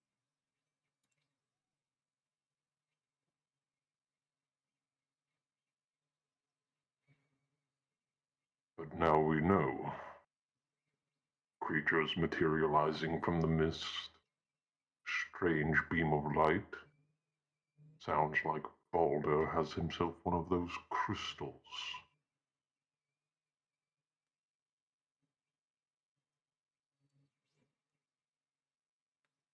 Yeah, I would agree with possibly one of those crystals.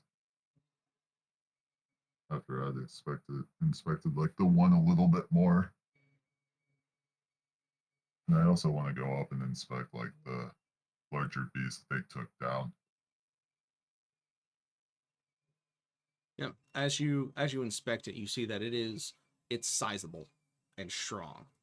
Even in its dense state, you can tell that it would be a menace for regular people to fight it, unless they were in mass and trying to hit it from multiple angles. It's the spears that are lodged in it barely pierced its skin and into the muscle, where the muscle actually stopped the spearhead from going further. Its bones seem to be of a hardened material. As you've studied osteocalcification, being an artificer, you know how hard bones can get. These seem another level above on the hardness scale, where you could wear them as armor if you really wanted to, because they would be effective. Its muscles are extremely dense, jaws extremely strong, muscles are overdeveloped along its legs and its mouth. Its teeth are all just jagged and serrated, growing out in weird proportions out of its lower jaw. Its upper jaw seems to keep its rather canine ancestry, as its snout seems kind of malformed towards the end, kind of cutting off a little too soon. Its eyes sunken in, almost like giving it tunnel vision. And it just seems like it has patches of fur over molted green and white skin. But one thing that pokes the most oddities at this situation is that it seems to have horns coming out of the side of its head, and that its abdomen is distended and almost translucent, where you see its intestines kind of hanging down in like a sac that is formed around its abdomen. And it smells terrible. Like worse than any dead thing you have ever put your nose towards. Like this smells like it has been rotting for weeks before it even got here, while it was alive.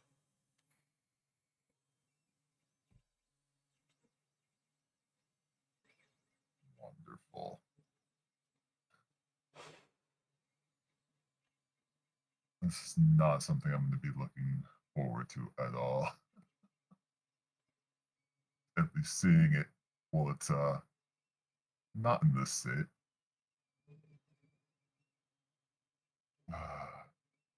Okros, did you get to see this move at all, or was it like this when you opened the door? The beast laid fallen by there. I did not see it functioning.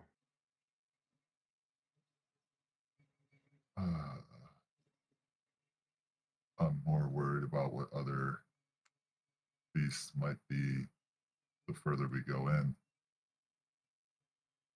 I think we should really be ready for this. Nez, give me a perception check, please. That's not a good sign.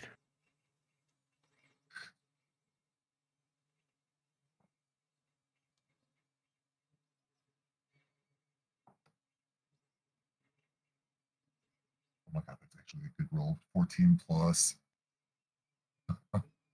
5, 19. Nice.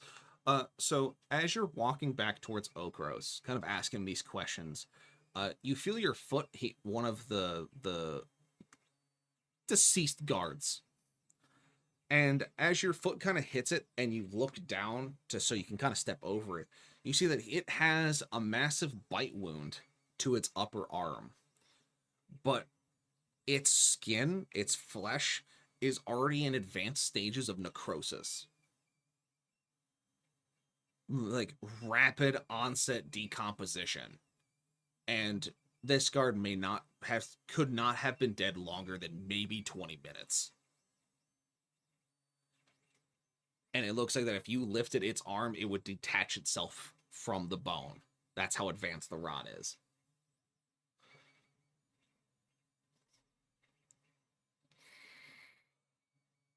Ugh.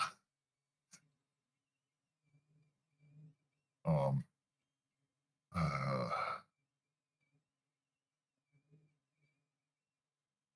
I would say we need to completely stay away from this, guys. As I'm just gonna like point at the guard on the ground who's barely alive, and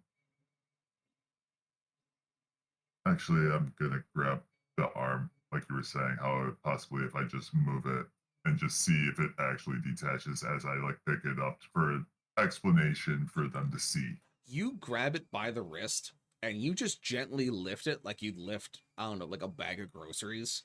And it just, with a squelching noise, just disgusting separation of flesh as the bone just has become disintegrated.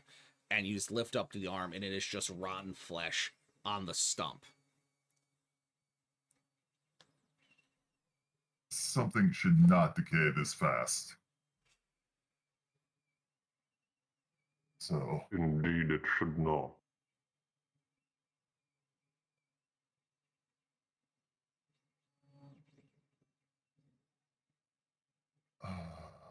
Did this beast hail from the very realm of death itself? I mean, he was talking about opening up what, like kind of like a portal, so we're not really sure where he got this from. And we're definitely going to have to stop this. Creed, give me a wisdom check. Agree.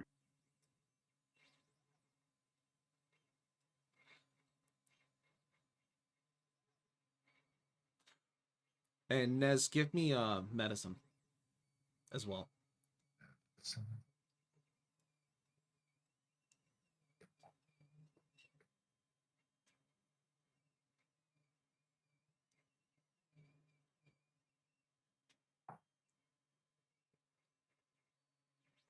12 from me.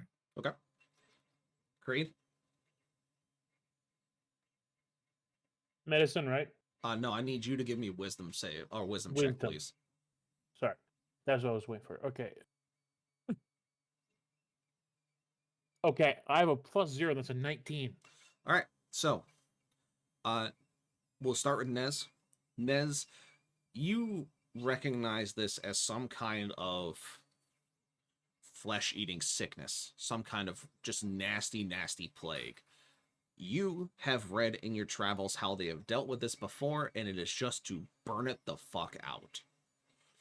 And so, with that thought in mind, how do you approach that situation that's in front of you? Lucifer. I will actually want to like just burn it off of that. And I'll use Lucifer's flamethrower to burn it. Yep. And you know that the bodies themselves, if they all have this kind of rot, could be carriers of it, and that the beast itself may also be a carrier of it. So I would say that in your knowledge, you would essentially have Okros and others help you build a pyre of just pushing the bodies close enough to each other that you can have Lucifer just basically just render it asunder with its flamethrower, just to kind of contain whatever the fuck this is. And as you were doing that, Creed, you find that your eyes stay on that large hound. For some reason, it tickles your brain, and you can't seem to really place it. And as you're sitting there and you're thinking back, you're thinking, and you think back to one of the generals underneath Leandros' command years and years and years ago.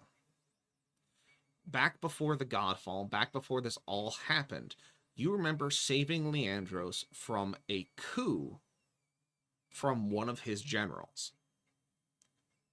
And that there were green-clad soldiers that wore this weird three-circle sigil light. Oh, I'm trying to remember his name.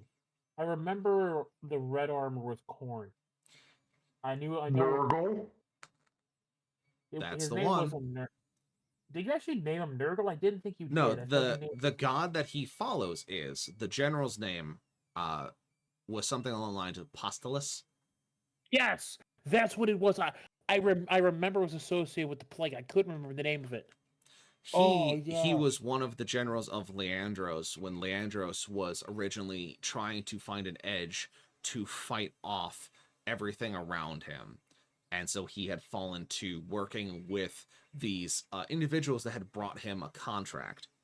And of course, when he was in the coup, there are only two that you could really fall back to support you to fix the problem, which was the Cornites and Pustulus's Legion. Mm-hmm.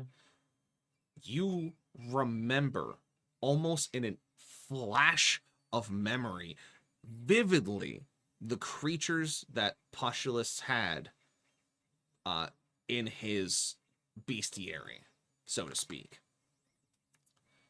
And that these hounds, this dire wolf creature, looks very similar, significantly larger and much meaner, but very similar to the attack hounds that battalion used during their anti-siege operations. And you remember that being around those wearing the green robes and the green armor with those pauldrons, that you remember they smelt like death.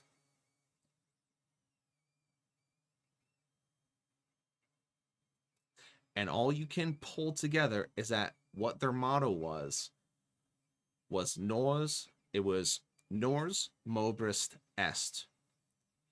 Death comes for us all. The second phrase of it, you can't seem to remember. You can't seem to remember the line, but you remember Pustulus saying that he was the herald of rebirth.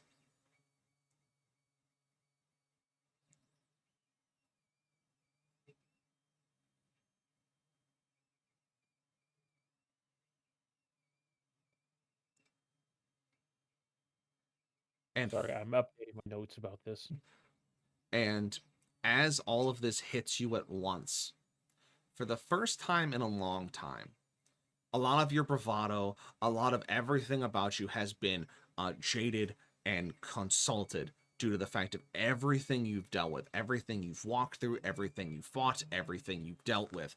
But this factoid, this little moment of clarity, realizing that these hail from the same space as what Pustulus was pulling creatures from, makes your blood run cold.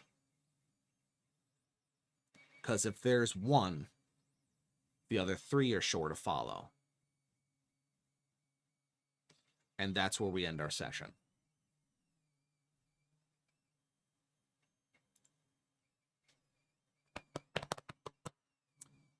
That's where we end it.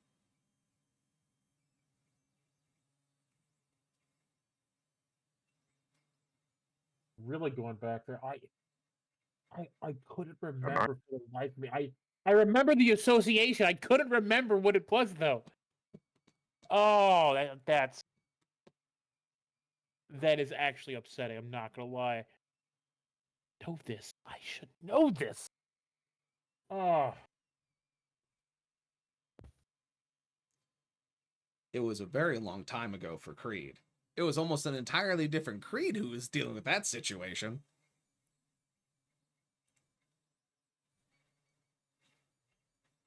But yeah, so you realized very quickly that these come from the same place where Plushius was bringing these beasts forward before. And if they're causing this kind of death to happen that rapidly, that it's not going to be a good time. So that's the first time in your life since you've fallen back into this world that your blood has gone cold. That you were actually terrified of what should come forward next. And so we're going to break down into our after action report, or after campaign report, however you want to say it. And so we're going to start with Mr. Creed. This is top of my list on Discord. Let me chew the popcorn real quick. Chew faster. Aha. I'm doing so.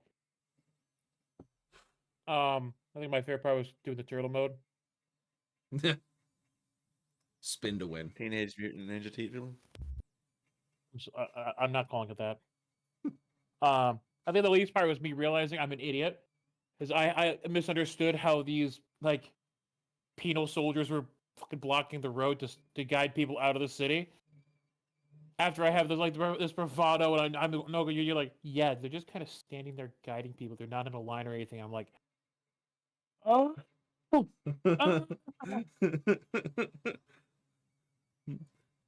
You mean I don't have to yell at them? Weird. Yeah, I don't. Building up the monologue and shit, and you're like, nah, don't worry about it. You don't need that. Don't need that. They don't care. They can just let you go by. Yeah. That's about all I got.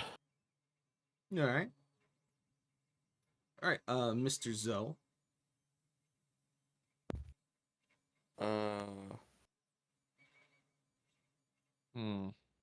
I'm still processing the fact that you.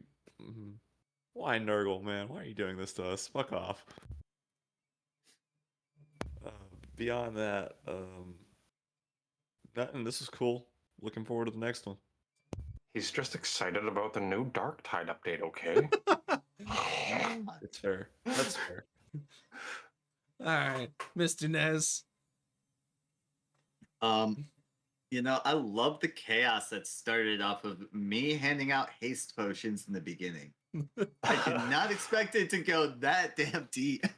I made a note about that, by the way. I'm not giving haste potions to Creed. Sorry. See, nothing would have happened if he had just drank the coffee and the rot gut.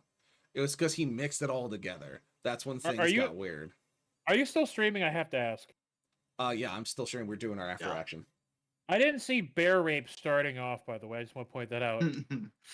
Like that was. I was like, oh, this is gonna be funny. He's gonna be like, you know, it wasn't meant to go that far. It's mostly meant that you being tackled by a bear, and that was where it's going to be ending, and then it just got worse. Hell of an escalation. But what I thought it was going to be was like, I become so full of energy, I immediately start taking off, and then the crash happens from the rot gut, and I like slam into a tree or something. So when I was having you do those rolls, there was a chance for you to roll high enough where you'd have a permanent boost to your movement speed, but you would be drunk the entire time. Until like a few hours later, or however long your constitution basically said that you would be drunk. You were off by like 2 points on every single roll. Ooh. It was very close. I was like, I really want to give it to him just to be like, yeah, no, your speed is now permanently 45 instead of 30. Just, you seem faster. You've altered your brain chemistry. But things get weird. Yeah, what else you got, Mr. Nez? I love how like Creed just thought I was like bragging about like him not showing up with me too, like to us with us and so on. And like it's like, did you forget like the moment we got back to the bar with you, we immediately started chugging? All of us grabbed a bottle, started drinking, except Aura, who threw one and started a bar fight. Yeah. Because it wasn't Creed that started that bar fight, it was Aura because she was mad at Creed. Go figure. Look, I sang. I was having a good time at that bar. Yeah, you right? were. You were having a great time. I was having a fucking great time.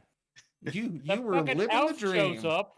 Yeah, no, like I started off just singing. Everyone's partying. The guards were there. Everyone's having a good time. But as soon as the sea elf shows up, all hell broke loose.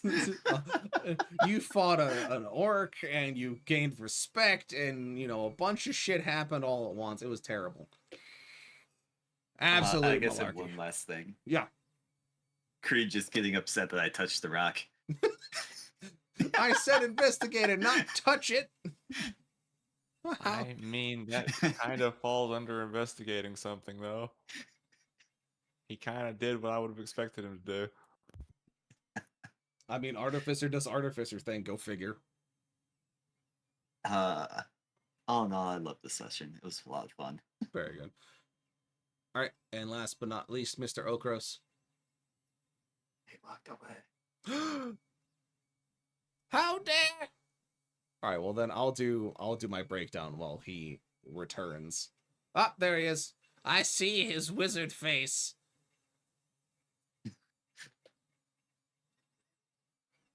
Hello, sorry. We were like, "Where's Ogres?" I was like waiting for you, and then I saw you come back through the door. I was like, "Ah, there!" Yes. My dad needed help Yeah. filling barbecue lighters. Weird things. Okay. Tonight's all weird. Just go for it. But yeah, my favorite parts. I mean, rolling what was essentially I think it ended up being a 41. Yeah, to kick the 41 door in down. total. Yeah. And just fucking Spartaing the door down. Well, the door in rather. Yeah. I mean, it was that was definitely a bit of a highlight. That was like a damn. Cause I was like, it's a structure. He's raging. I was like, yeah. I was like looking at my DC chart. And I was like, this should be like, I don't know. It's solid metal. It's probably got locking bars. It's probably like a 35-ish. And you were like 31. I was like, fuck me, because now it's just gonna. He's specialized against doing this. He has open door policy as a secondary item. Yeah. And I liked at the beginning how when Nez was told to investigate, he did like the typical freaking like movie scientist thing where instead of like observing from a distance and like recording or like trying to figure it out, he just walked up and was like, touch, what's this? As something starts crawling out beside him. It's just like 80s alien, it's just like right over the fucking shoulder. I was worried about that because the way that we were describing it, you're like, it's kind of like a bowl. I was like, wait a minute. No. Wait a second. If Nez gets face hugged, we're fucked. I don't think lay out of hands can fix that. That's a greater restoration spell right there, if anything. Yep. Yeah, agreed. Yeah, Nez just fell down. He has like a lobster thing on his face. I would have trusted Lucifer to burn it off. He's got a lobster thing on his face. I don't know. What do we do here? I have so many questions. Yeah. But, yes. Also, the spin to win. Spin to win. Fucking spin to win. Teenage Mutant Ninja Tiefling.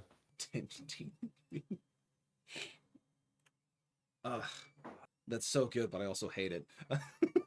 Like it's so good, but also damn you. Mission accomplished. Mission accomplished. I'll fight you, sir. Okay. I'll gnaw your legs off or something. I don't know. Giggity. Fight. Fuck.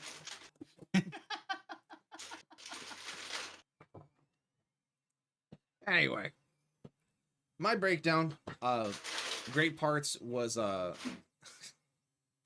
just you guys walking down. Like, I think Creed talking to the guards who were just like guiding people out of the city, and just like being all macho and then being like, no, you can just go. Like, I'm not keeping you from it. You clearly are wearing plate mail, have a giant sword. You have a lion folk behind you. I think you'll be fine. Like, you just go. Leave us alone. We're trying to get the people who have a singular D8 of hit points out of the fucking city. Indeed.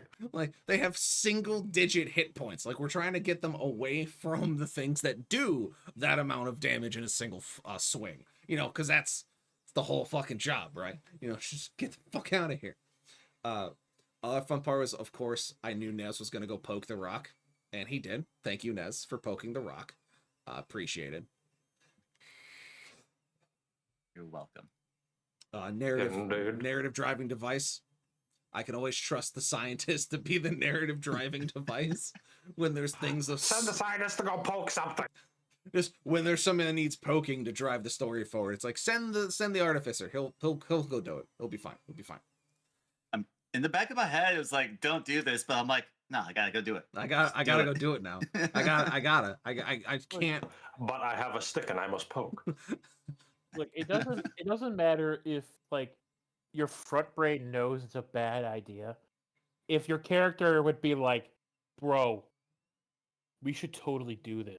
You gotta do it. You gotta do it. You're like, look, I know what the weird fleshy egg is in the cave, but your character's like, I don't know what it is. I want to know more.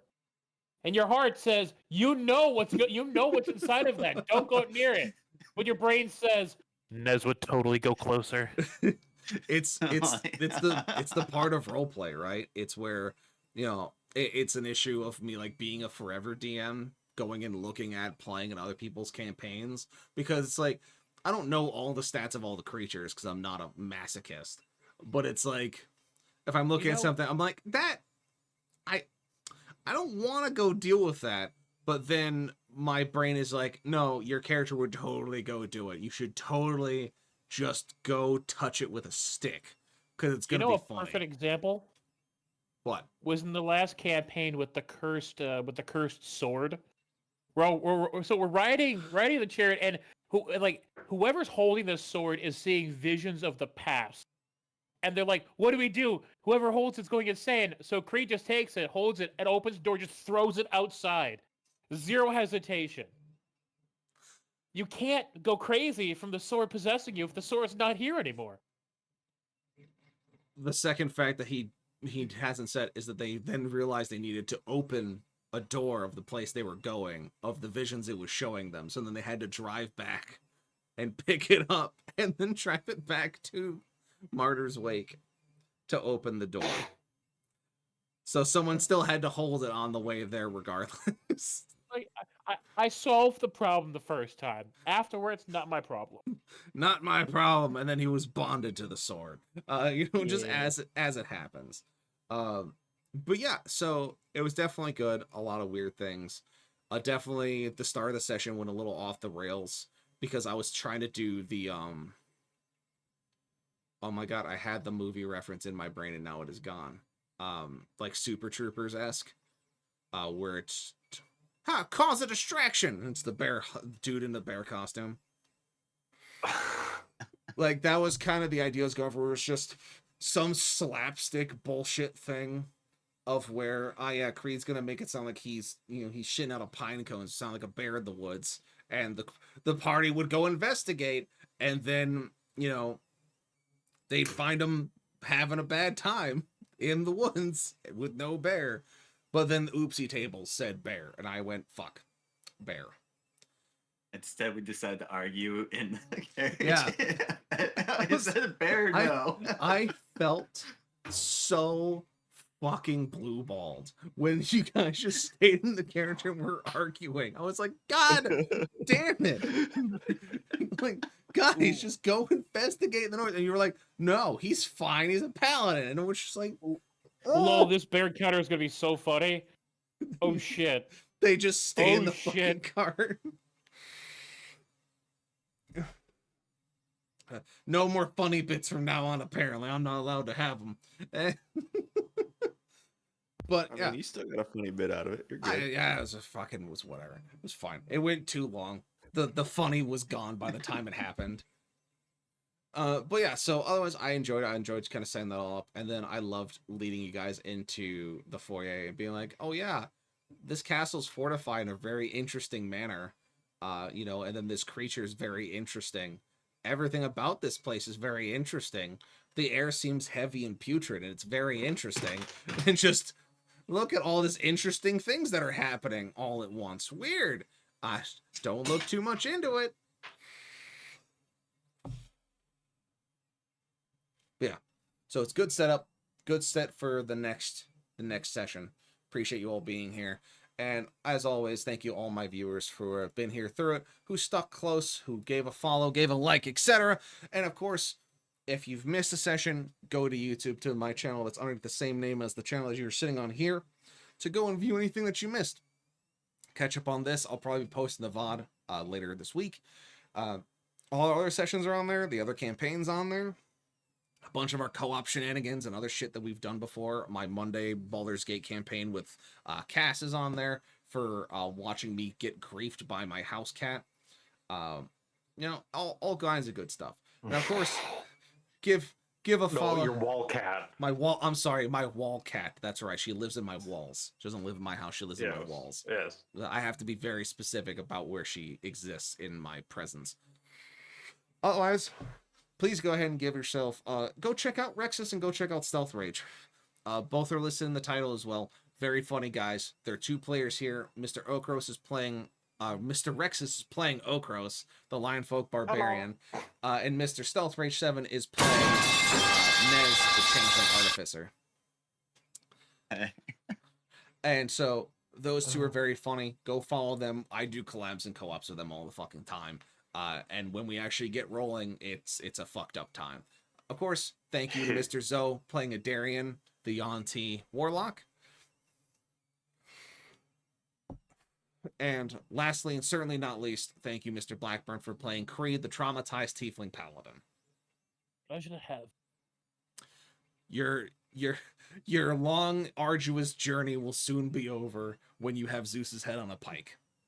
No, it's not. Never is. You will rest eventually. Poor Creed. Poor Creed. But with that, we're going to close it out. We're going to see if there's anyone on that I can raid into to kind of close all of this out in a nice little hook of setting everything together.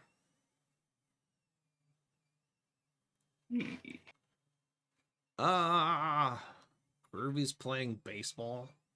Noda's playing Tarkov. Oh, Lino's playing The Long Drive. The Long Drive, which is some strange co-op or multiplayer golf game. He's filling a gas can currently. I thought I saw him. Oh, okay. Never mind. From the thumbnail that I was looking at before I actually clicked on it, it looked like he was swinging a golf club at something. He might have been, but it's like a survival game. But it lets you do some really weird and creepy shit with your character model. All right. Oh. We'll send you guys there to keep entertained. Lino is a very funny guy. He's just Yes.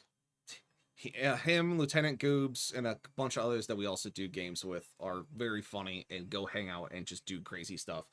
So he'll be a good guide for you guys to go get some love and attention to while I close everything out here and get ourselves ready for the snooze time. As I'll be up for a little bit finishing some things, and then I'm going to be heading off to the bed because I have to deal with children. And not the ones that I run through D&D, surprisingly.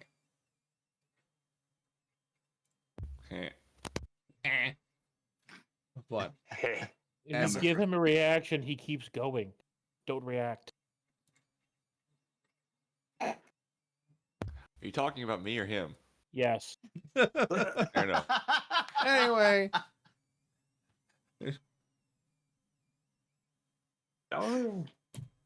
Anyway. Thank you all for being here. We'll see y'all later. Bye-bye now. Bye. Ciao. Bye. Where'd you go?